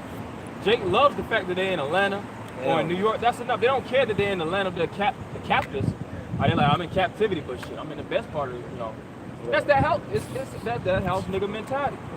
You know, Jake done got actually forcefully placed in slavery, but Jake just happy they a house nigga. They ain't out there like the field niggas. And see, that's the problem with Jake. They got a crab in a bucket mentality. They be like, all right, I'm low, but I ain't that low. Right. All right, I'm making $20,000 a year, but I ain't poor. Could be worse. I ain't on the street, so that's good enough. I'm making $300 on my paycheck, but you know I ain't sleeping on the street. Nigga, you making $300 and you busting your ass, man. You busting You your ain't ass. pissed off. That's why I says what? Ecclesiastes 7. I was going there. You want that? Yeah, you get that. This is At least a Ecclesiastes stack a week, baby. 7:7. And it says, surely oppression maketh a wise man mad, and a gift destroyeth the heart. Yeah, and it don't matter how much you make. You can make a stack a week. You can make 5 stacks a week. You can be these LeBron James. They got a damn near kill themselves. Oh, what happened? They woman divorced him. And, oh, this shit with the game. The game got to fork over $7 million to a hoe that was on his TV show. Lusted after him. Here it is. She done went on his show. And you know how them women is that be on those shows. They basically be sluts. They just want to come. They appeal to the man for the money. And she done found a way to goddamn get the man to give him this, well, to sue him for $7 million. Video this. Yeah, these video hoes. This nigga on the middle So of at the end of the day, yeah, that's all. At the end of the day, it all shows that she wanted the money from the beginning. Yeah. But you know what? It's wicked as hell for the judge to not have that discernment to see. But that shows that the judges don't give a fuck about you rappers. They don't give a fuck about you know, drug dealers. Any of you niggas, man. If you blacks on a whole. They looking to throw the book at you and get everything taken from you. Any guys? Yeah, look at Blake Griffin. Yeah, Blake. His wife is getting child support and all that from him. And I think she makes more money than most players in the league. Yeah. Eat. And what she spending it on? Bags, Hair. hair. Well, I think she's the Edomite, so she ain't spending no money on that shit. Them hoes be having hair in their head too. Yeah, oh, no, they spend it. Big ass nails. Yeah, the Gucci, the Louis Vuittons. Yeah, all that bullshit. Just giving all the money back to the man, you know? Trying to look like Beyonce or some shit. Some on that. Oh, that was it on that, bro. Boy, be a ball player, marry her. She taking She taking all It you. says, but not of my spirit, and that they may add sin to sin. That they may add sin to sin. Sin to sin is transgressions upon transgressions. And that's what? Iniquity. That's why it tells you in Isaiah the 1st chapter how Jacob is laden. Jacob is just laden with sin. They got so many sins on them, they don't even know righteousness. Yeah. And then when it's blatantly in their face on the street, and we tell them this is the way, the truth, and the light, walk in it, like shit, but the darkness too fun, goddamn. Right. I'm addicted to the darkness. Right. Jacob's like fucking like demons, man, like vampires. Hell they don't even come out in the daytime. Yeah, I wish I said that. They more addicted to the nightlife than a day. They love darkness. If Jacob, work out in the day, do everything that you can do in the day, or you just party all night and drink and get your rocks off all night, which one would you choose? Jacob choose the night, man. Oh, hell yeah. Sober up during the day.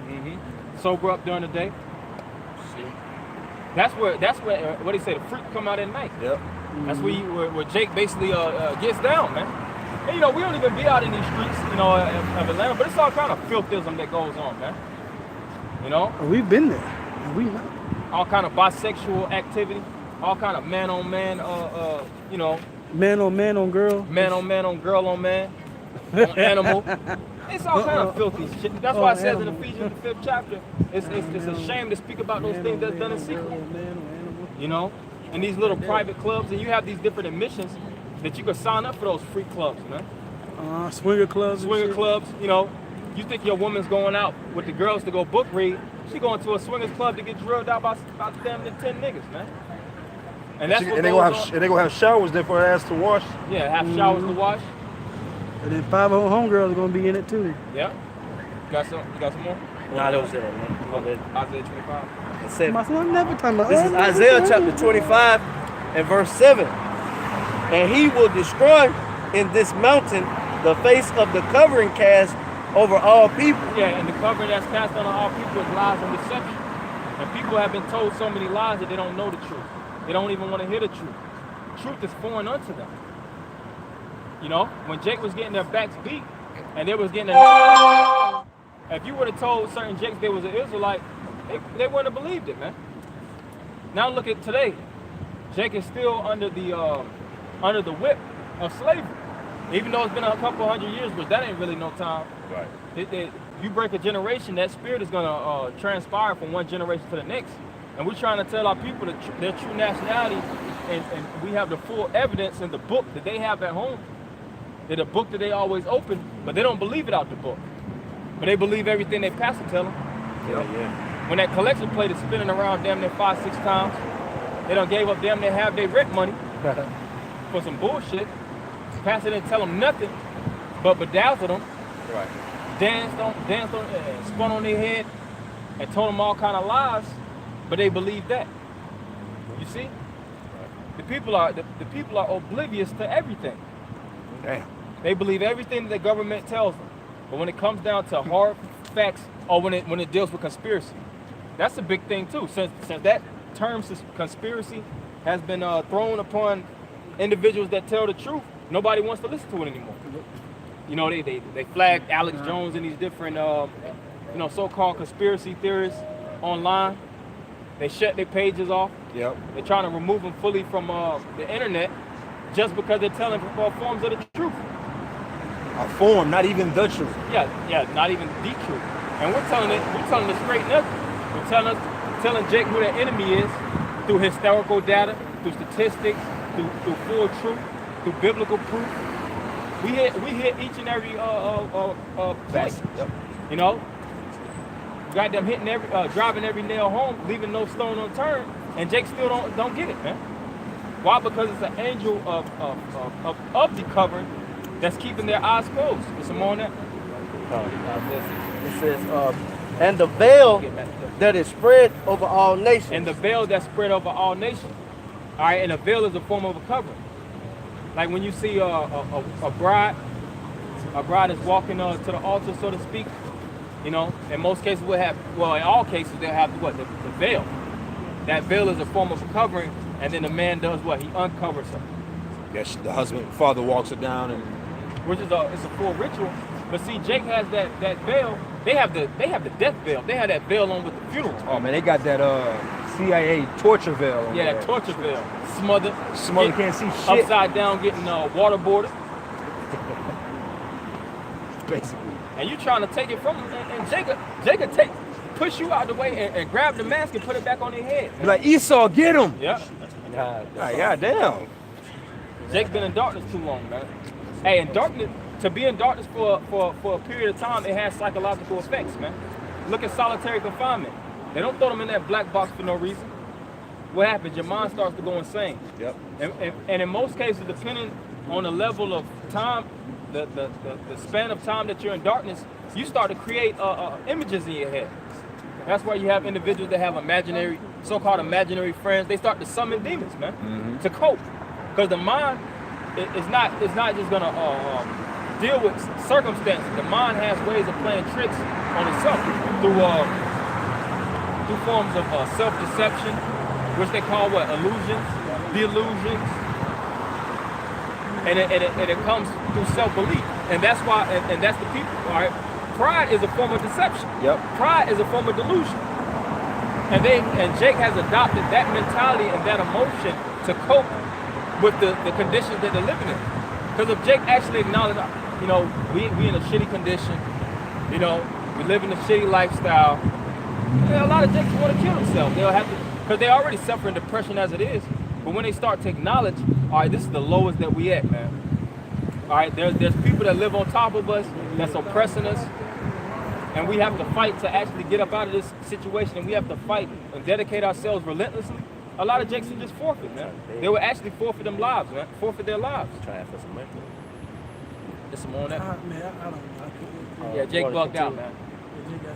Continue on. That was it on 7. That was it? Okay. Tell me the story. I don't know. Get that, man. This is Isaiah 29 and verse 10. For the Lord Yahweh have poured out upon you the spirit of deep sleep. Yeah, so the Lord poured out the spirit of deep sleep upon the people, man. Because of what it tells you in Isaiah 45 and 7. Yeah. The Lord created light and he created darkness. He doesn't want everybody to come to the light. Contrary to what your pastor says, Maybe pastor talking about bringing everybody to the light, homosexuals, lesbians, transgenders, everybody has an open doorway to the kingdom. Nah, The door's shut to you, homie. Right when you chop your rod off, right when you actually indulge in that act, the Lord closed the door on you with the master lock on it. There ain't no way of opening that. What does it say in Revelation? The Lord openeth, that no man shut up, and shut up, that no man openeth. You know? When you actually came out the closet, you shut the doors to yourself to salvation, man. So this thing is for a select few. The select is known in the scriptures as the elect. Keep going. God, it says, and have closed your eyes, the prophets and your rulers, the seers. Yeah, the Lord put the blinders on a lot of jakes, man. So it ain't even no point in getting mad at a lot of jake that sleep. You know, you had that nigga Drake that had that song, nigga sleep, let him sleep, let him rest in peace. That's Jake. Hey, just let Jake rest in peace, man. Basically. Jake think this day rest, even though this ain't our rest, but they want to sleep and slumber. Have it. And you got certain jakes that try to go out their way. They want to go to the ghettos, and Jake ain't getting out of that mentality, man. That's really one of the most comfortable ways of living is in the ghetto. Yeah. Jake could shoot you in those ghettos, man, trying to wake them up. And you gangbangers, you Bloods and Crips, they put the flags down. Next thing you know, you got a goddamn hole in your chest. We'll talk about big and bad and bullet, man. I got a precept for you real quick. This is 2 Corinthians 6:14. Be ye not unequally yoked together with unbelievers. For what fellowship hath righteousness with unrighteousness, and what communion have light with darkness? Right. So the scripture says don't be unequally yoked with unbelievers. And most of this world are unbelievers. They don't embrace the ways of truth. They embrace the ways of wickedness. They learn their philosophies and their ways of life according to the so-called white man. Because what does the niggas go by? They go by religion, they go by the policy that's being placed, and they go by entertainment. All those are the form of guidance, and those are that's the forms of the model that they form their life around. And then they mold their lives amongst that. All right, they learn a little bit here, they learn a little bit there, they learn a little bit there, and then they gain. That's how that character is formed. All right, because your character is determined by what? Characteristics. How do you retrieve or receive characteristics? By the environment that you're amongst and by the people that you actually hang to. You ever hung with somebody so long you start acting like them, talking like them, you develop the same mannerism, just like this nigga, man. And in most cases, the dominant energy pushes on the less dominant. You see? You can actually see groups of individuals, and you can see like, oh, that's the leader right there. Yep. You even see that with women. You see 2-3 women hanging out. You like, that's the main hoe right there. That's the alpha hoe. Alpha hoe. With everything you have hierarchy. And in most cases, what she's doing is gonna rub off on others. Now in today's town, we have the internet, where everybody's seeing, dirt is being seen, everything is being seen on a major platform, the World Wide Web. Now who's the alpha hoe in these times? We have Cardi B. You have J-Ho. Meg Thee Stallion is definitely Meg Thee Stallion. You got a lot of these women, man. These women that touch that 50. Nobody talks about Meg Thee Stallion being a college student. Right. Nobody talks about that aspect. Give a hell about that. But everybody knows she's a big old freak. Right. And they want to be a freak like the city girls. They trying to hit this. A lot of these women want to be the next city girl. Hey, you see, a lot of these jakes that be making a lot of money producing and making music for black men. A lot of women be giving a lot of money to be the next rappers and stuff like that. Mm-hmm. They got the aspirations. And when they talk about all in their music, how much rod they blow, man? How good they can blow rod? How big it gotta be? How big the rod gotta be? How good they could buy? Yeah, how good they box is. They ain't got no Quabai, man. Don't even call it that. Some more on that? What you have? That trap. Isaiah 29 and verse 10. For the Lord Yahweh have poured out upon you the spirit of deep sleep, and have closed your eyes, the prophets and your rulers. So the Lord shut the eyes on a lot of people. He don't even want you open to the Jake Drive. That's why a lot of people are what? As the saying goes, closed-minded. Yeah, and they say what? Your mind, your third eye. That eye is closed with Jake, so that they can't hear the truth. That's right. When you first come into the truth, you have a level of open-mindedness. Which that word open-minded is, when you look it up, It means foolish. Because when you come into this truth, you actually acknowledge that you're foolish and you don't know nothing, and you have to be taught. What did the Ethiopian eunuch say to Philip? How should I learn unless I be taught? He basically expressed the point that he's a fool. Not in a bad way. You got a good foolish and you got a bad foolish. He's not pridefully foolish. He's humbly foolish. He's humbly foolish, and like Yahweh Shah said in John the 3rd chapter, with Nicodemus was humbly foolish. All right, foolish to the point where he didn't understand and realize that he had to be reborn, and he had to humble himself as a child, because a child is basically in a foolish child, in his foolish stages, to grow up and educate themselves upon in the spirit of wisdom. Yeah, it's good to say you gotta be willing to learn. Willing to learn. I got a quick one, real quick if you don't mind. This is Revelation 3:18. And it says, I counsel thee to buy of me gold tried in the fire, that thou mayest be rich, and white raiment, that thou mayest be clothed, that the shame of thy nakedness do not appear, and anoint thine eyes with eye salve, that thou mayest see. And in order to anoint your eyes with eye salve, you have to dip into this word. This is the spiritual eye salve. And a lot of jakes be having the coating on their eyes, man, to the point where they can't see. That spirit of blindness. Like Paul, when he got knocked off the horse, was that spiritual too? Because what? Paul got knocked off his high horse. He had a level of pride, because he was a Pharisee. Yep. He got knocked off his high horse and he was blind for the space of 3 days. And the scales, what happened? The scales from his eyes basically fell, and basically that's when that was a spiritual, because after that he was able to see fully the truth, and he became a whole new man. And that same spirit, we all have to go through that same ritual, so to speak, in order to be awakened to the truth. The Lord has to knock us off our high horse. The Lord has to take those scales from our eyes so that we can be awakened to the truth. Got you? I got you. Yeah, this is Romans 11 and verse 7. Oh, and what happened too? Yahweh Shah anointed Paul with the Holy Spirit. Yahweh Shah personally came to Paul and said, why are you kicking against the pricks? He basically rebuked Paul, and after that, Paul was a go-getter for the truth. Yeah, went from Saul to Paul. Romans 11 verse 7. What then?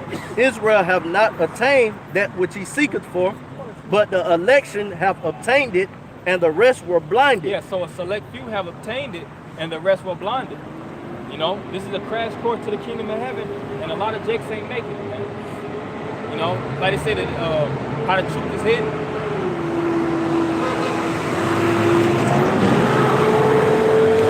The truth is hidden, and it's hidden for a specific reason, so most individuals can't see it, man.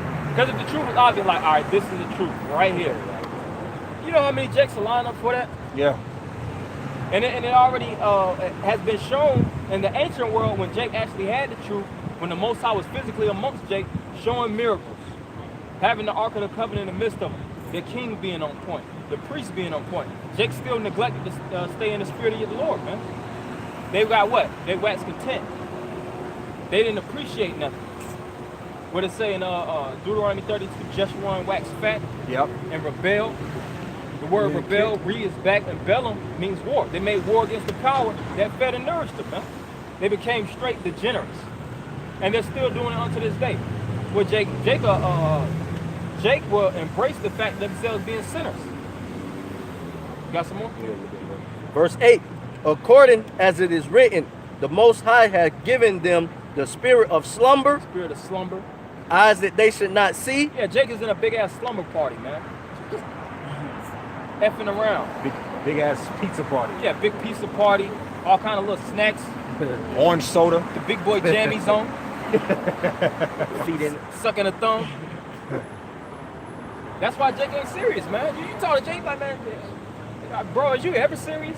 No, Jake ain't got a serious bone in their body. Jake always clowning around. Yeah. Jake ain't nothing but like a bunch of hyenas, man. Cackling and sniggling and giggling. Wanting to hit this event, wanting to hit that event, wanting to see this. They're like little girls, man. You got 45-year-old niggas that are still in a high school mentality. High school, oh yeah. Whoa, man, I gotta say this, man. Our people, well, our people literally live like they in high school. Yeah, it's high school, man. This is high school. They live like they What you doing this weekend? You know, It's like the development stopped. yeah, like development hell, stopped at damn 17. Yeah, right. You know, they just now 37, 47, 57 years old. Their age, but their Right. mind Yeah, still but their got mind that- is 17, 18, man. Right. Because the only way to grow at that point is mentally, man. Yep. When you get to that level, because what happens? Jake grows up mentally in high school, but after that they stop studying. Yeah. You know, True. That's they, true. they stop studying, and their minds is fully absorbed in bullshit. Yeah. So what happens? They stop growing. Jake, you'll leave the world. You know, you'll leave Facebook and things of that nature, and you'll log off for months to a couple years. You like, let me get back on Facebook to see what's going on. I be doing that Like, shit. you know that? You like, man, these People niggas watching, ain't man. doing a damn thing. Be Man. people watching, man. Because Jake don't grow.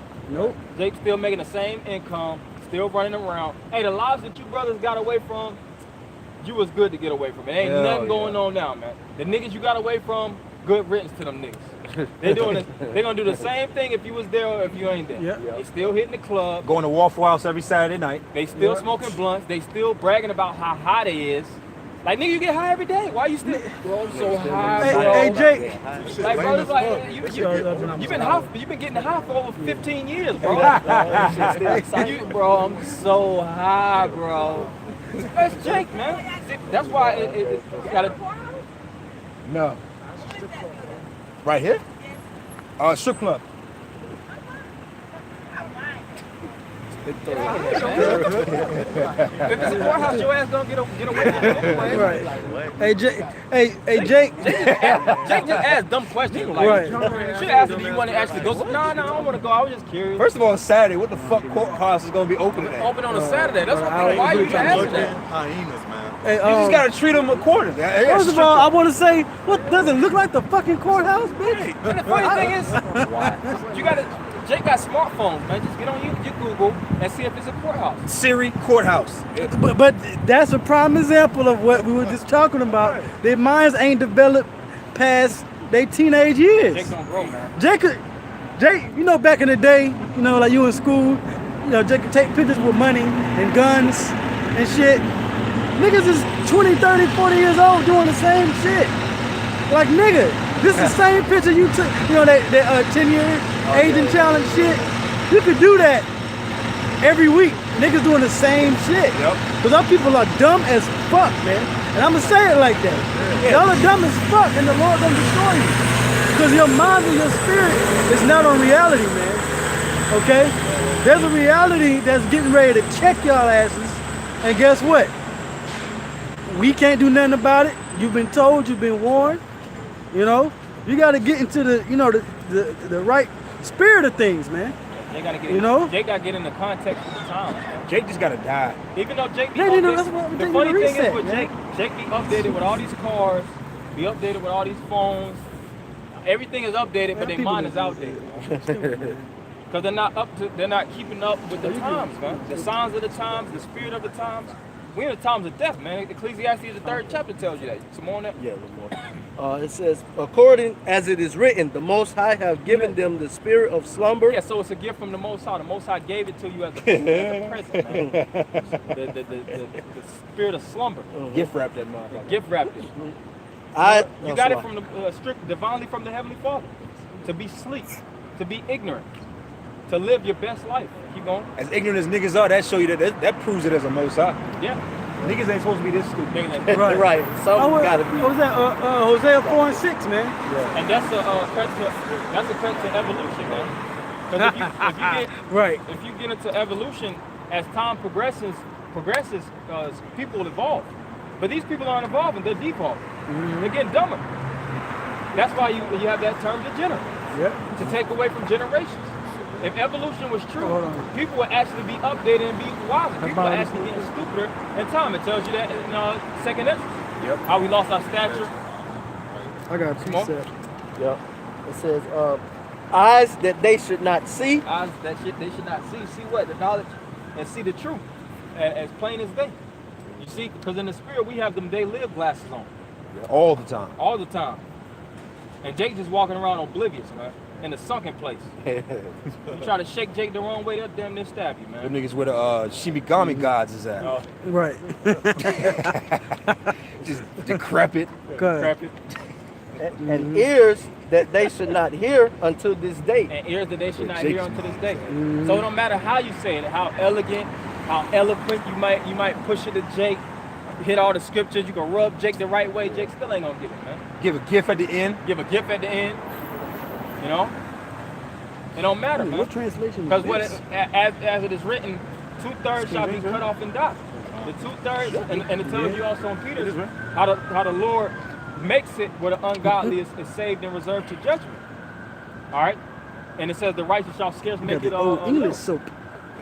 Old English word. This is Hosea 4 and 6. The other one is SOAP. My people are destroyed for the lack of knowledge. So my is a they possessive kept that pronoun. in. The Lord's people are destroyed. The word destroy, is to take away, and destroy is destruction. Destruction is deconstructed. Continue. Because thou hast rejected knowledge. Well, read that for Okay. people are destroyed for. My people are destroyed for the lack of knowledge. Yeah, because knowledge is a form of edifying. And knowledge is a form of building blocks. You need knowledge in order to build anything. For this layout, for this building to actually have the particular layout and a formation to actually be stable, it took a level of knowledge, man. To structure that building a certain way, you see, positioning and all these different things. Now we're dealing with nations. We're dealing with a national wisdom. The so-called white man has national wisdom. They have certain holes and they have certain streamlines that they could get through to the point where they could become millionaires overnight. Because they have a particular peculiar knowledge. Yeah. That's why it's good to say, how should I say, the children of this world are wiser than the children of light. Yeah. And see, Jake doesn't understand their cheat codes because all nations have a particular cheat code. Yep. And it's all about tapping into it. But Jake think the cheat code of life is selling kilos, man. Right. That's fast money. If you flip a certain amount of kilos, then you can become a millionaire. Not looking at the individuals that already tried it and done it and failed miserably. And where are they at now? Look at Rick Ross. He got locked up. He had to do his time. El Chapo. He got to do his time. Pablo Escobar, Griselda Blanca, all these different drug lords. They might have had a 10-year, multi-million-dollar run. If that. Might have generated millions. And then after that, they get pinched. Yep. They get pinched and they got to sit down for the rest of their life. You got to sit down for 100 years, 150 years, 200. They throw the book. Esau said, "We got it from here." You see? And what happens? All their property gets seized. Their cars get seized because it's all under the hand of drug money. Trying to get all their drugs get compromised and taken away from them. Trying to get El Chapo's $12 billion. They freeze their assets. Yeah, they say he got like $12 billion to his name. They trying to take that shit. Because he was a dirty worker. He did the dirty work, and you get the white boys to come in and clean up shop. They do the clean work. All right, hey, give me that $12 billion. Man. Made 5. Now we ain't gonna touch it. Let the numbers go up. 6 billion, 7 billion, 8 billion. Wait till you get up there. 12 billion. All right.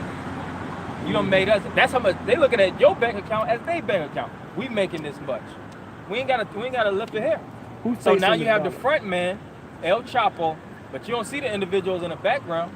Right. Who he worked for. Who's on top of him? Right. Who's he supplying? Who's paying him all that money? Right. We're looking the other way when they transport them down. And who's helping him get off with all doing all those different crimes, man? Because hey, Jake could try to sell a couple of dimes in the street, they getting locked up, man. Jake be low level selling drugs. That's why niggas be talking about the feds all paranoid. They getting locked up for that. So how much more individual that's selling hundreds of $1,000s, kilos, $1 million worth of drugs, man, and they not getting locked up. Yeah. He's funded. Federally funded. So, keep going. God, my people are destroyed for the lack of knowledge because thou hast rejected knowledge. Yeah, so you have to tap into knowledge. And it says because thou hast rejected knowledge, Jake is like that CD player with the wrong disc. Yeah. You just shoot it out. Upside down and shit. And this is the right information. Got scratches on it. It's either the computer system is messed up or the so-called CD is. Yep. And we know that this is the right information. It's just going in the vessel of a wrong spirit, man. Yep. Right. One is filthy, one is clean. Yeah, wisdom shall not enter into a malicious soul. Wisdom shall not enter into a malicious soul. You can't put cleanliness into wickedness. That's why it tells you in Jeremiah the 2nd chapter, though I wash thee with neat tree. Oh, that's what I got right here. Okay. We'll put it that in. Yeah. That's what I got. And switch out with that. Because thou hast rejected knowledge, I will also reject thee. Yeah, so the Lord rejected you. It says that Jeremiah 6:30. Matter of fact, you see if that's it real fast. Because the Lord, degenerate silver shall men call them. A reprobate silver. Reprobate silver shall men call them. And it says, because the Lord has rejected. Let's see if that's it. So 36.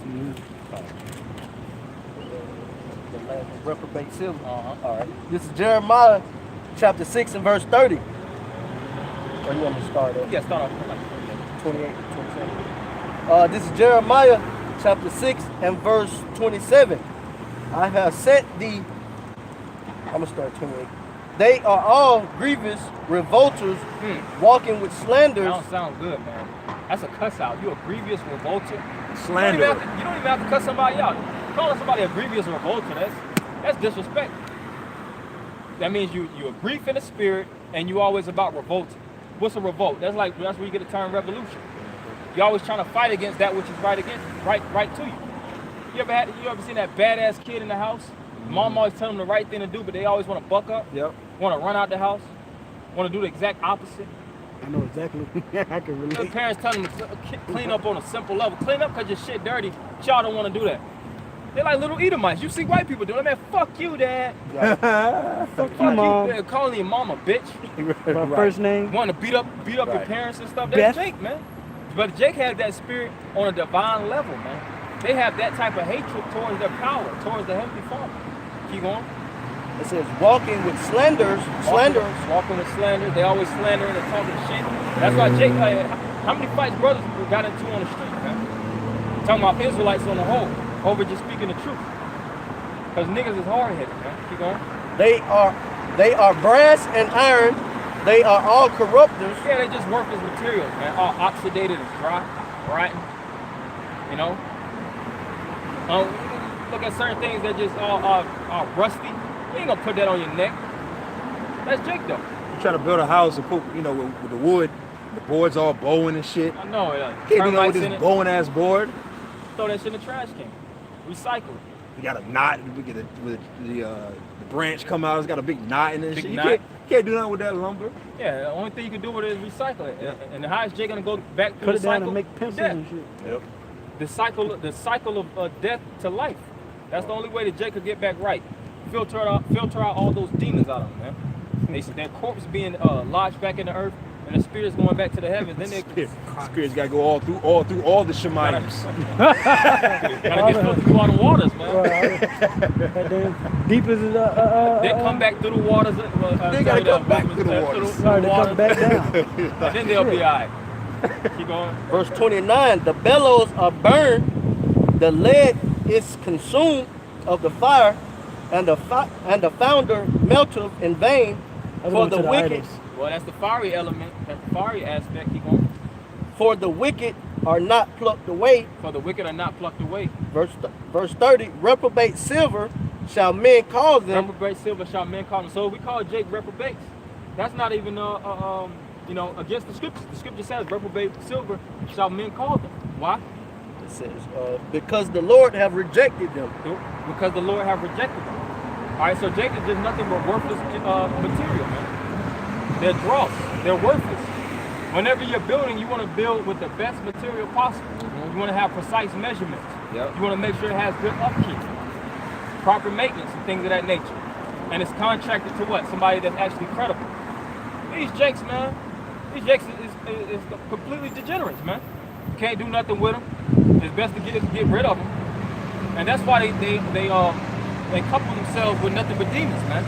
Because they all of that particular ilk. You can finish that with Jeremiah. All right, this is Jeremiah 2. 2 and 21. Yet I have planted thee a noble vine, wholly a right seed. Yeah, so the Lord said he planted us a noble vine.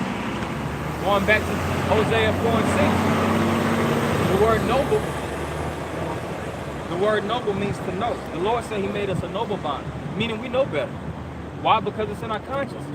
You should know better not to, you should know not to be a homosexual. You should know that homosexuality is wrong. You got homosexuals, they know that shit wrong. Oh yeah. They'll tell you it's wrong. They'll tell you it's wrong. But then they'll say, but I know that God and Jesus knows my heart. And he's like, yeah, he knows your ass is a demon. I've had homos tell me they know they living a life of sin. Yeah. They know it's wicked. They know they are. Because your spirit has a built-in conscience, man. That's what man was programmed with. The conscience of knowing and not knowing. Everybody has it but Esau. Well, really the other nations, that's why they're known as the sons of the, they're known as the dead. They got it, but they just bugged out. Yeah, they're the base people. But really, Jake, man, Jake has the strongest conscience. Because we have the strongest spirit. You know better, man. Jake know better, but they don't want to do better. As the saying go, if you knew better, you do better. But see, Jake lives according to the conditions that they're in. You know, that's called what? Behavioral psychology. You see everybody becoming gay now, you want to become gay. If everybody's doing this particular drug, you're going to do it. Everybody knows how heroin reacts to your body. You damn near look like a skeleton. But individuals want to do it because they're amongst individuals that's doing it. Keep going. It says, how then art thou turned into the degenerate plant There go that word degenerate of a again. strange vine unto me. Of a foreign vine. And that's how you know Israelites became strangers, man. Of a strange vine. Gentiles. And how do you become a Gentile? By naturally kicking it with the Gentiles. Every time Jake would be amongst the nations, they want to stay with the nations. Yep. Jake wanted to go back. If they were left up to Jake would be in Egypt until this day. He'd still be Egyptian. Be Egyptians. They would have swam back across. Babylonians. You be Sodomites. Jake didn't want Sodom to be burned up. After all those miracles. After all those miracles, when Abraham and Lot was prophesying to free Jake from Sodom, name how many Jakes left with Lot? There wasn't no Jake back then. There wasn't no Jake back then. Well, I'm just saying, and since Jake, you know, of course Israel, which it wasn't even Israel back then, but we know today as Jake. But how many of them actually left? Not one of them. When Noah was prophesying for that space of 100 years, building that big old ark, and he was telling Jake the truth, how many of them actually processed the information they got on the ark with them? Right. Not one of them. Simple as hell. Laughed at them. So even in today's time, 2019, going into 2020, all right, the year of Charagma, we're prophesying this truth. And how many Jakes want to leave Babylon? How many Jakes want to leave America, Egypt? All these different kingdoms amalgamated into one. Not many. That's why it says that even though Israel is as the sand of the sea, yet a small remnant shall be left unto. Yeah, it says, for though thou wash thee with nitre and take thee much soap. Yeah, we got the spiritual agents to give Jake the scrub down, man. We got the pressure washer, scrubbing Jake from head to toe. But the dirt seems like it ain't coming off. Or even if the dirt is coming off, what happens? Jake will flop their asses right back in it. That's why it tells you that in Peter. Sal. Then goes the salt back into the mire. Which the mire is not just dirt and mud, it's filled up with shit, piss. Right. That's the world, the stained, dirty world. But Jake loves this dirty world. Because what? Other individuals are wallowing right beside him. And they're in the same mud and nobody else sees their dirt. They know how to, they have an act of covering up dirt. Keep going. It says, yet thine iniquity is marked before me, saith the Lord. Yeah, so the iniquity is the sin upon sin, transgressions, and sin before the Lord. Continue. That was a point, but let me see. Yeah, that was a point. Okay. All right, well, I'm gonna step down like on the type of water. Come on. Yep.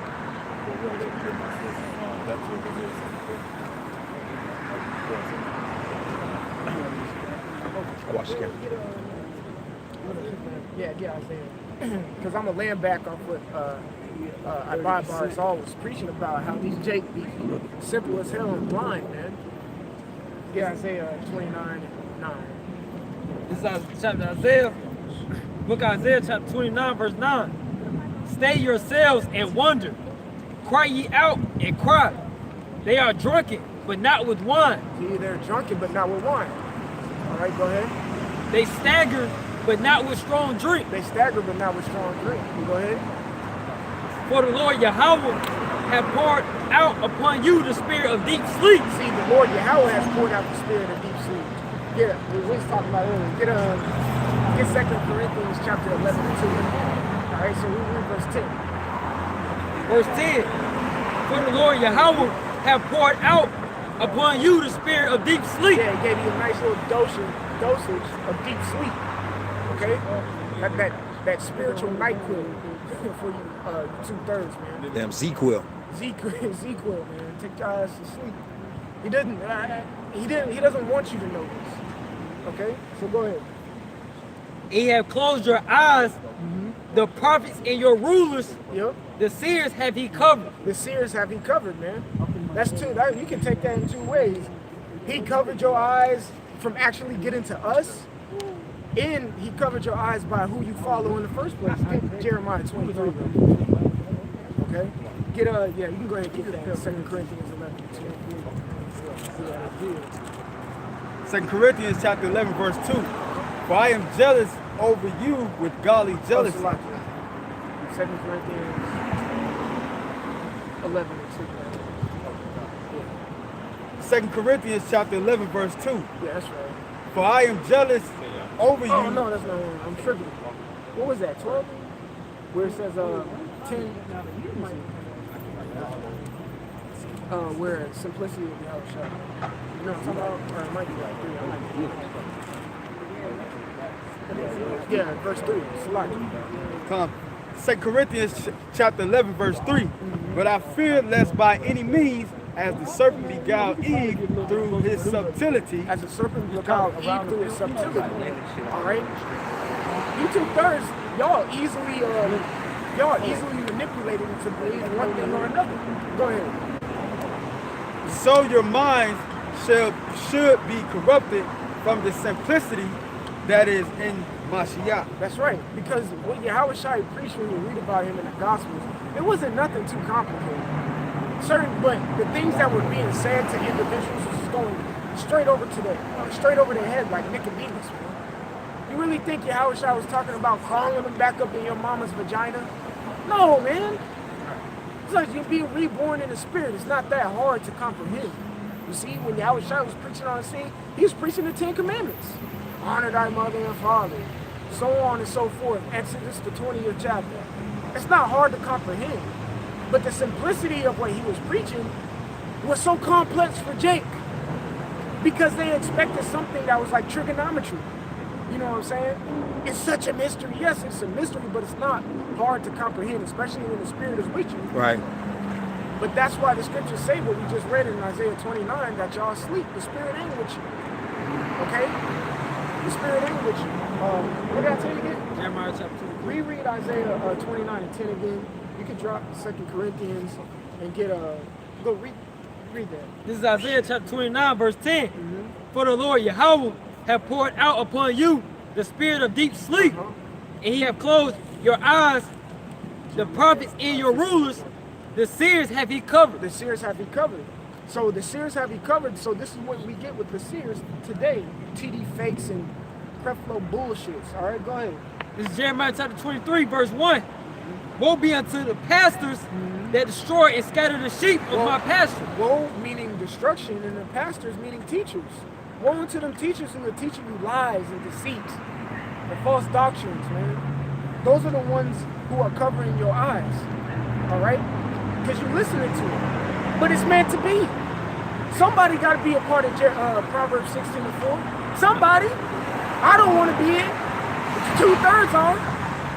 Somebody got to be a part of Zechariah, what it says in there in the 13th chapter. Somebody got to do it. I hope it ain't me. Go ahead. Saith the Lord Yahweh. Therefore, thus saith Yahweh Shah of Israel against the pastors that feed my people. Yeah. So against these ones who blind your eyes, all right, and deafen your ears to what is the true gospel, which means the true good news. All right, go ahead. Ye have scattered my flock. You scattered my flock. Go ahead. And driven them away. And driven them away. Usually a flock is a bunch of sheep. Yeah. Sheep can't defend themselves. So if you're scattering them every which way, you're leaving them susceptible to getting eaten by a wolf or something, man. All right, so woe unto you. But hey, you 2/3 would goddamn deserve it, man. All right, go ahead. And have not visited them, behold, I will visit upon you the evil of your doings. That's right. The evil of your doings. He's gonna shove that right back into your face. All right, to the pastors who lead these 2/3 blind Negroes, Latinos, and Native Americans astray. He's gonna shove it right back into your face, man. For every idle word, you gotta take account. The scriptures say in Revelation the 3rd chapter that the whole world will be tried and judged. Well, you gotta stand up and explain to the Lord why you telling them this, that, and the third, and why you ain't telling them to get right. You gotta explain that. And your explanation is gonna be full of shit, so the Lord's gonna give you a missile. Yeah, you can't say GMS is the fault. You can't. All right, go ahead. Is that it on it? He cursed. Yeah, saith the Lord Yahweh. You see? But you people want to listen to these what the scriptures say in the Antichrist should go into the lake of fire as well. Well, you listening to it. Antichrist just ain't one individual, it's multiple things. It's multiple. Anyone who's against Yahweh Shai. And that's a lot, millions and billions upon billions who are against Yahweh Shai. There's only a select few who are with them. That's the 144 and the elect 130. It ain't a lot. The 144 is the 1%. The 144 is the 1%. Okay? Those are the individuals who are showing themselves and proving themselves like the scriptures tell you to do. They're proving themselves why they're the 1% and why they're different from everybody else. You see? Go ahead. Verse 3. And I will gather the remnant of my flock out of all countries whither I have driven them, and will bring them again to their foes, and they shall be fruitful and increase. And they shall be fruitful and increase. But that's the remnant, man.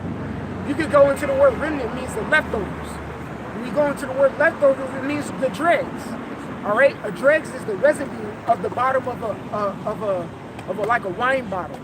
Okay, that's what's left, the residue. All right, the dregs is the elect 144, man. The ones who are left, the remnant. Those are the ransom of the Lord. Like get Isaiah 35, because we're gonna get the ransom of the Lord. I think it's Isaiah 35:10, if I'm not mistaken. All right, but we're gonna get back to these 2/3, man. All right, because again, y'all are one of the main reasons why we're in this predicament. Y'all wanted to consistently go off in the book of Exodus, fucking it up for everybody. Yeah. That's why the Lord had to do away with all y'all generation and start with somebody new. What's that? Joshua and Caleb. Joshua, Yahweh Shai, meaning deliver, or the one who saves, and Caleb, Kalab, meaning loyal. Them two, their names are fitting. But he had to get rid of y'all degenerates like Barzal was speaking about. He don't need y'all, man. I don't need that shit. It's just like having a woman who don't want to listen. A valuable woman is someone who understands what love is. And we understand according to, what's that, the second book of John? 1 John 5:3. No, I want to say second book of John, the 6th verse, which says, and this is love, the keeping of the commandments. Oh, yeah. You see? A woman who don't keep the commandments is a piece of shit. Aren't we likened unto a delicate woman? Yeah. We the Real Housewives of Atlanta. We the no real talk. We are. We're the woman to the Most High, and the women in the book of Exodus didn't want to listen. So he labeled them as a piece of shit. He got rid of all of them and started over with 2 individuals who he knew was going to be loyal. A valuable woman, or a woman according to Proverbs the 31st chapter, Yeah, virtuous woman. a virtuous woman, that's an individual who understands love. Do what I fucking say, man. That's valuable. That's something that's valuable. When you can have something that does every little thing you say. That's what the Lord is looking for. So even ask yourself, are you valuable or are you a piece of shit? I'm gonna say 100. You gotta ask yourself that. Am I valuable to the Lord or am I a piece of shit because I don't listen and do what he asks? Or do I try the best of my ability to do what he asks? I may fall short of the glory, but I still try. But what? I understand Sirach, the 17th chapter, where it tells you to repent and offend less. I understand what it says in Matthew, the 5th chapter, the 48th verse, where it tells you to be perfect as my Father is in heaven. Well, Sirach 17 is what's going to get me to reach perfection from learning from my mistakes and offending less. Just like he told the woman who committed adultery, I think in John 8. He said, what? Is there anyone else who's going to accuse you or condemn you? No. Well, I'm not going to do it either, so go and sin no more. Sin no more. Be perfect. So are you going to be valuable and listen to what the Lord said? Or a piece of shit? And these 2/3 are a piece of goddamn shit because they don't want to listen. That's right. You see? Go ahead, bro. Isaiah 35:10. We're going to go back into the elect, man. Now, who's the ransom of the Lord? A ransom is something that's bought back. The scripture saying Deuteronomy that ain't nobody else going to buy us back. Yeah, redeem us. Yep. Or redeem us, which is a buyback as well. Go ahead, bro.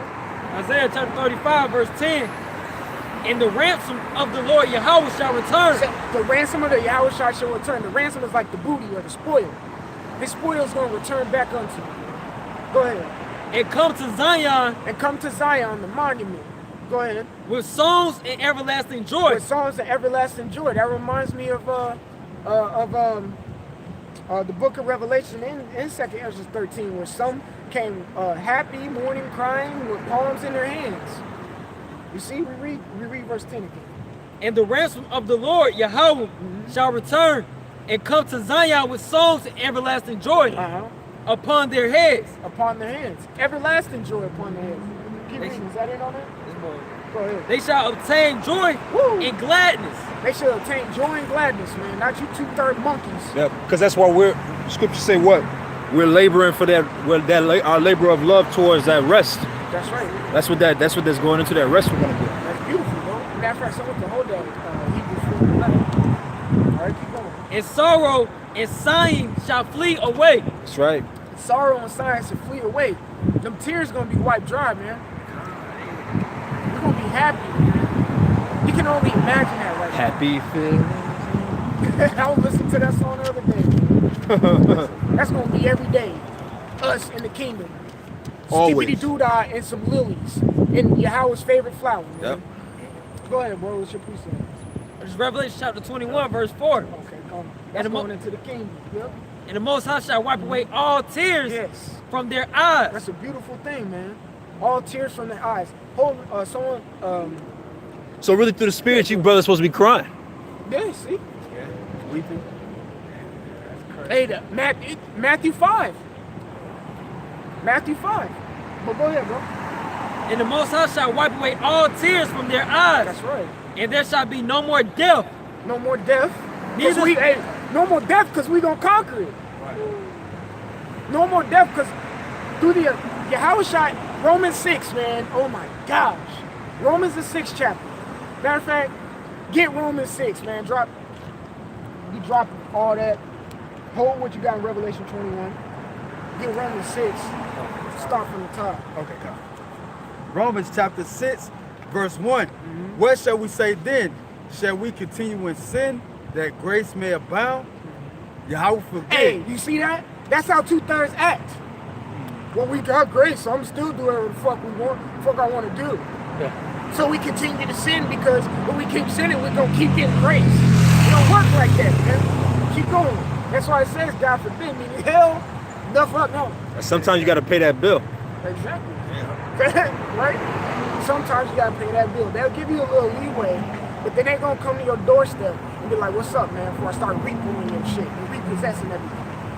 Go ahead. And hey, you know what? Lucky.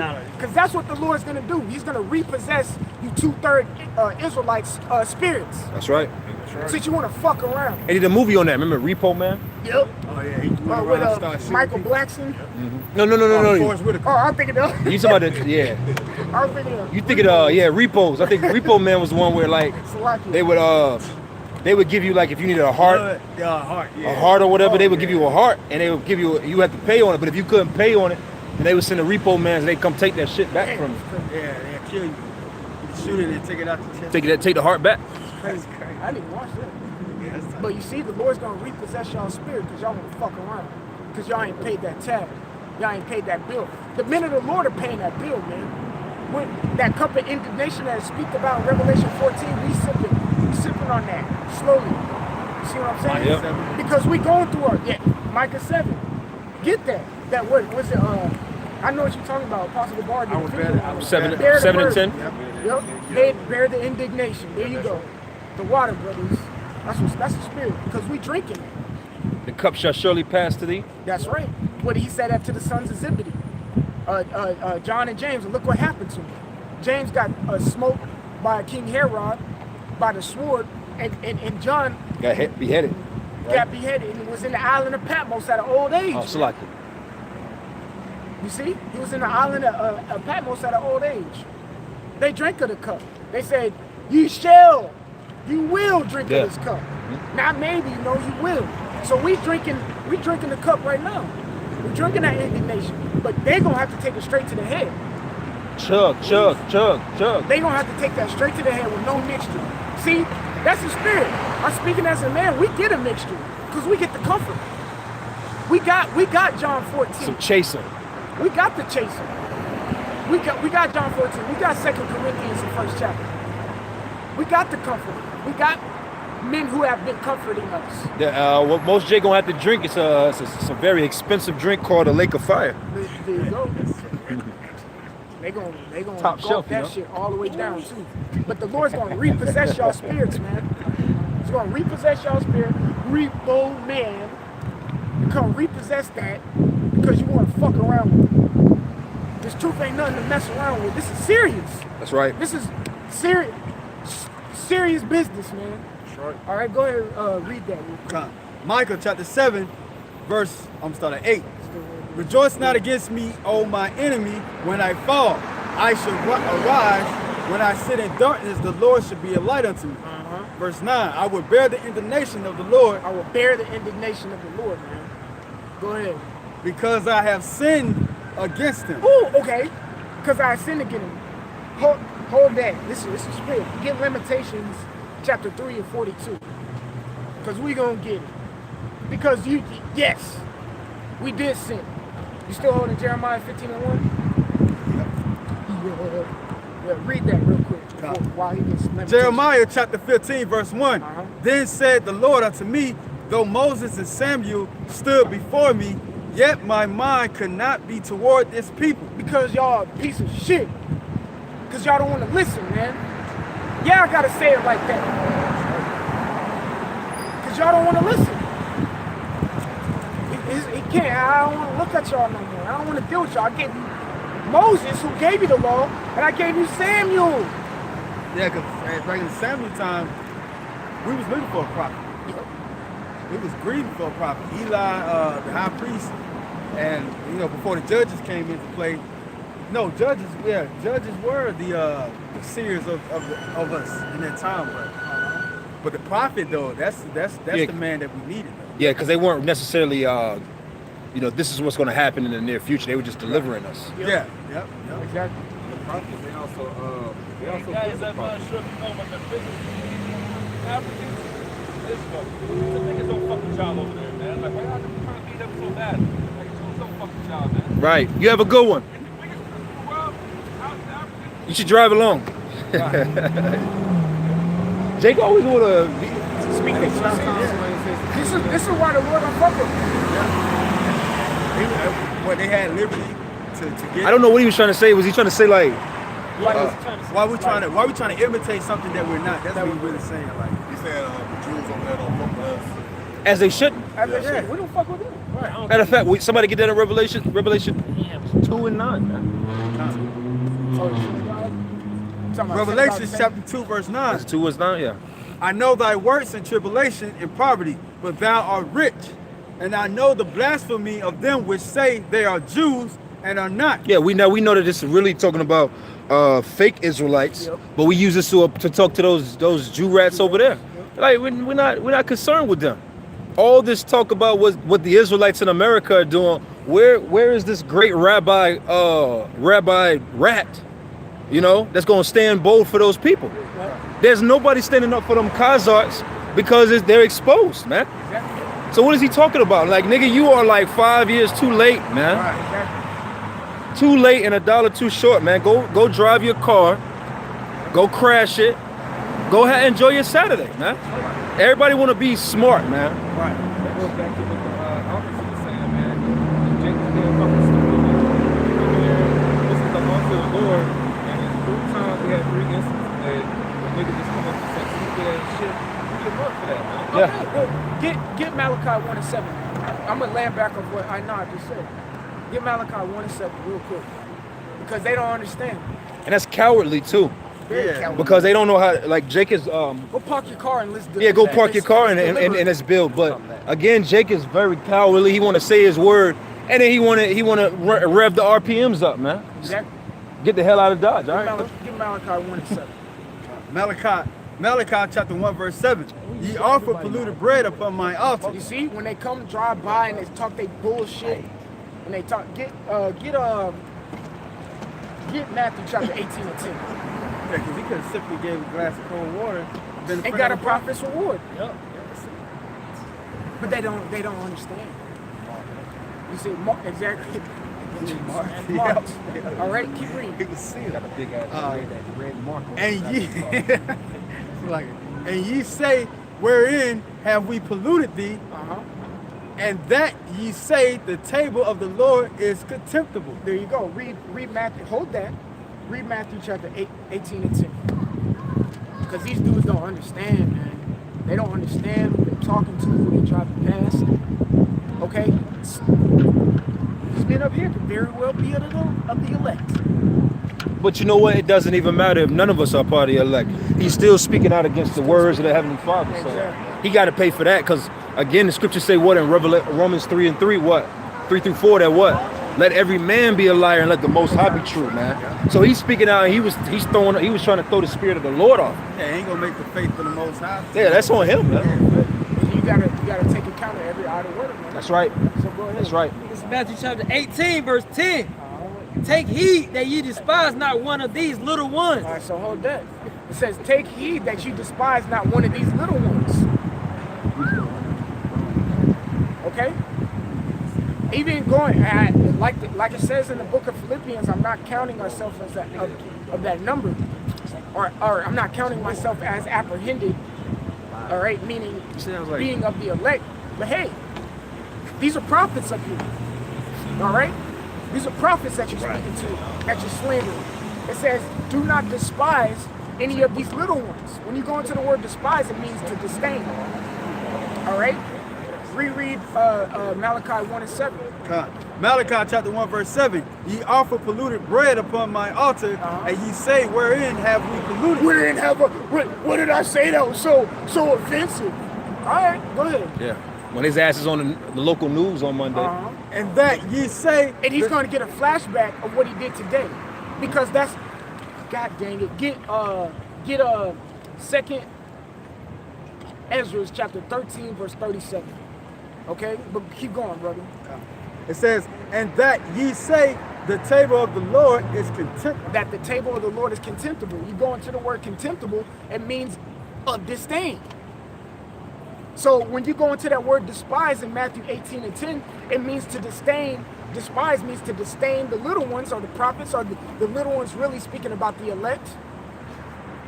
You're offering up a polluted sacrifice unto the Lord, because this is an altar that you just spoke in front of. That was your sacrifice. That was your sacrifice to us just now. And you just disdained and said the table of the Lord is contemptible. You say the table of the Lord is of disdain. And you said these men up here are of disdain. You despise us because you want to talk to shit and your expensive ass piece of shit. All right? And like it says, ramp your RPMs up down the fucking street. And all you had to do was either give a prophet's reward, which is a water, or shut the fuck up. Right. And get your ass up the goddamn street. Don't think that good nor bad. But now your ass got marked and the death angel is on your ass. Somebody say something? Yeah, The goofy. death angel's on your ass now, man. Get second Ezra 13 and 37, because this is what's gonna happen to him. We gonna prophesy it. Go ahead. Second Ezra chapter 13, verse 37. That's right. And this my son shall rebuke the wicked inventions of That's those right. nations. That's when Yahushua comes back and destroys all these weapons and things, like it tells you in the book of Micah, the 4th chapter. Go ahead. Which for their wicked life are fallen into the tempest, Which is the laser beams that is spoken of earlier in that chapter. Go ahead. and shall lay before them their evil thoughts. What? It shall lay before them their evil thoughts. So right before he's going to get smoked, or in the process of him getting smoked, he's going to remember what the fuck he said to us when he drove past. That's right. I should have never did that. Well, now the Lord is tearing your ass up. Probably getting burned alive, drowning, famine, falling off a building like that video we saw. The whole time he falling. Fuck, man, I shouldn't have said that. God damn, man. I wouldn't have been in this predicament, and the Lord's gonna make a flashback of what he said. Whatever nonsense he was talking about, Put that nigga in his face. his words were discombobulated as hell. Like, what the hell is you saying, bro? Might stop him in the air. Then they go. I know, right? And he's gonna be falling the whole way. He's gonna be falling. The Lord gonna.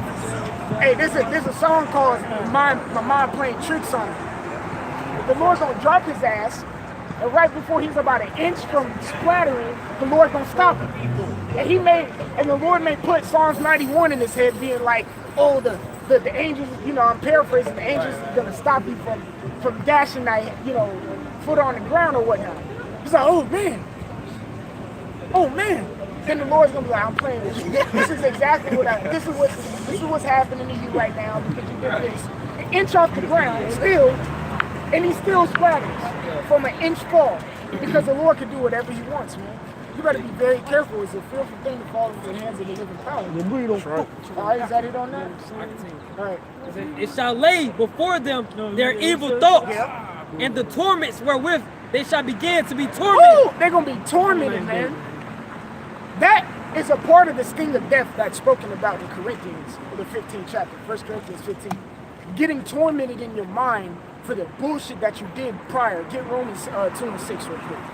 Matter of fact, get Romans 2 and 5. You about to say something? Go ahead, bro. Which are like unto a flame. Which are like unto a flame. Hot, burning. It hurt, man. Man, it hurt to think about. But before I was in the truth, the bullshit I was doing.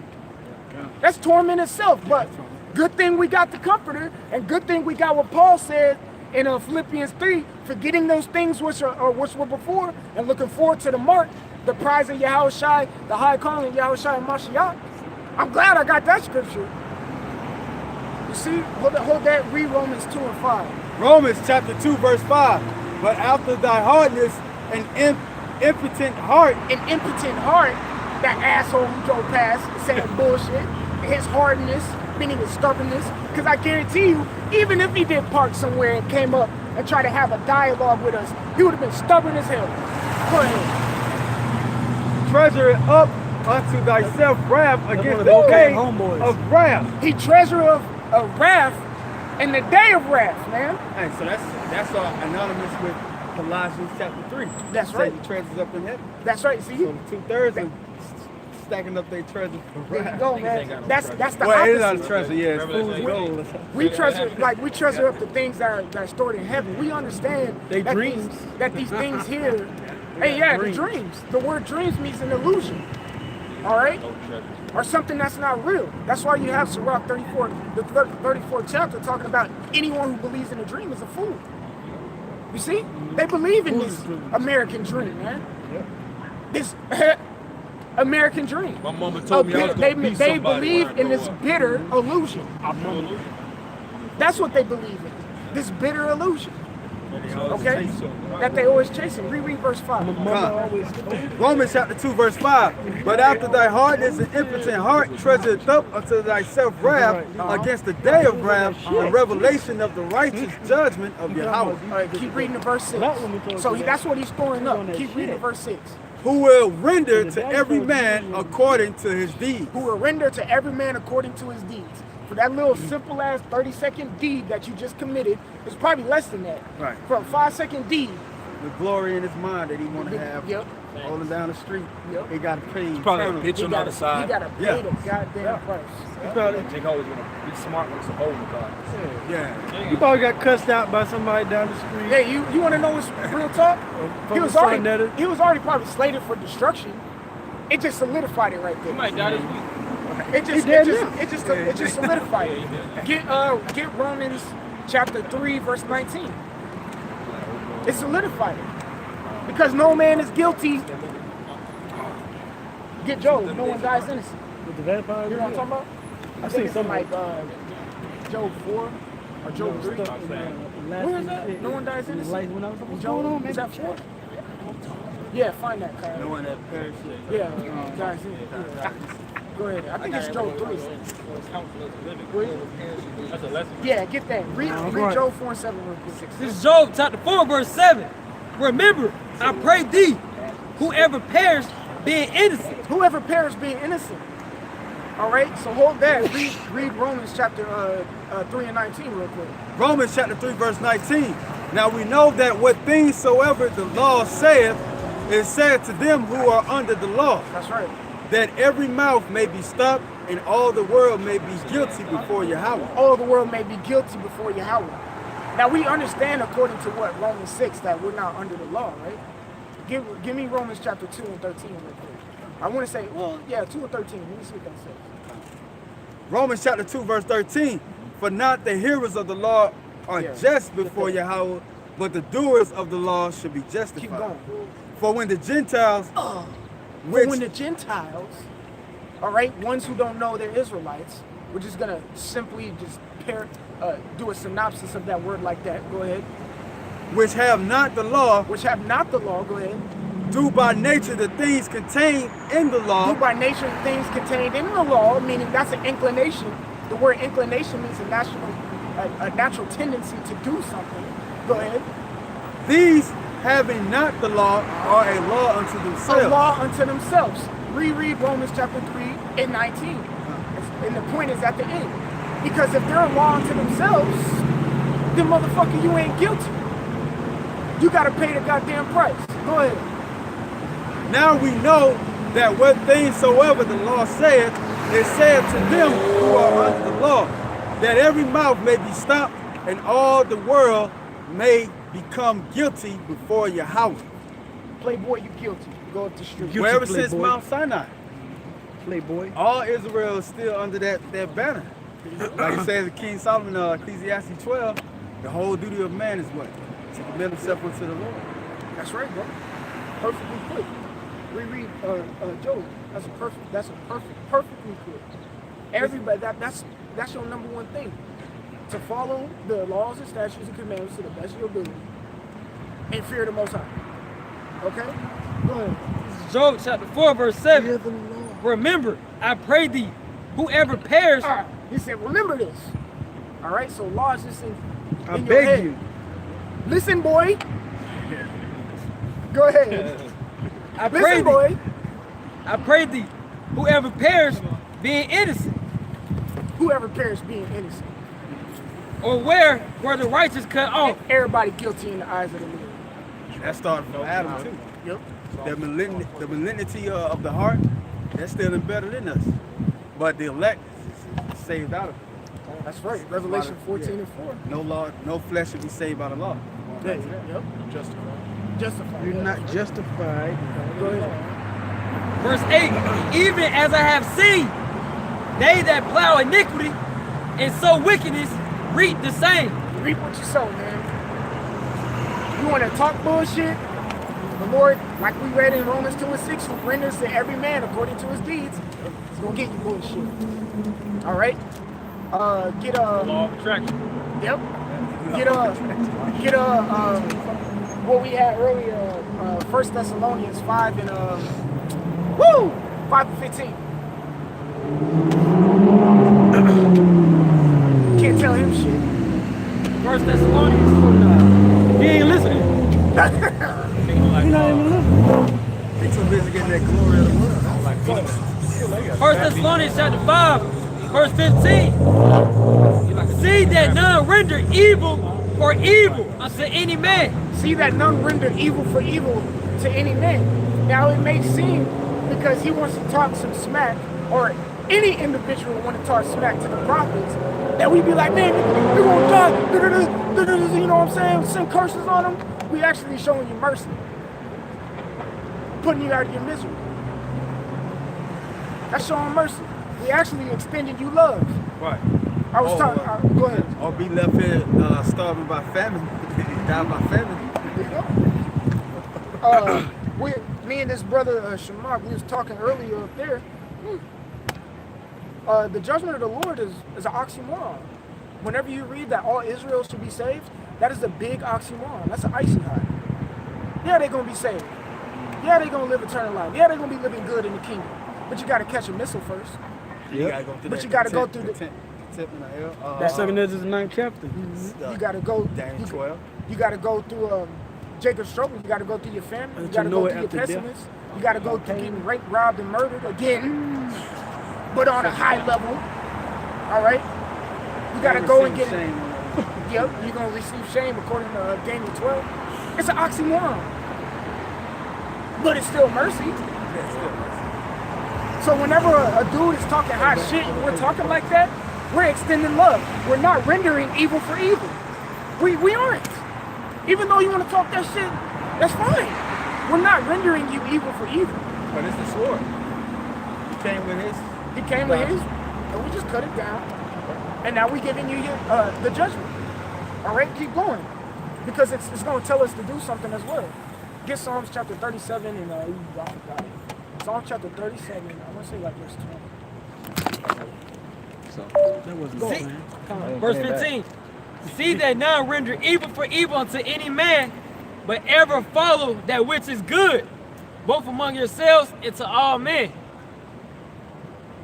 That's right. Reread that. Read verse 1 Thessalonians chapter 5, verse 15. See that none render evil for evil unto any man, but ever follow that which is good. But ever follow which that is good. Hold that. Get 1 Corinthians 11 and 1. Yeah, 1 Corinthians 11 and 1. Because it says, follow that which is good. Go ahead. 1 Corinthians chapter 11, verse 1.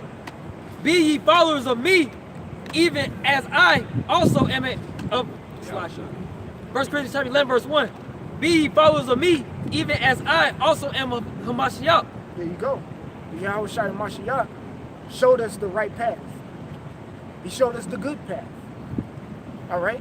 He showed us the good way. So that's what we are to follow. Reread 1 Thessalonians 5 and 15. All right, you still got, what you call it? Yeah, Psalm chapter 37. Read Psalm 37 while you listen. Psalm chapter 37, verse 27. Depart from evil and do good. Yeah.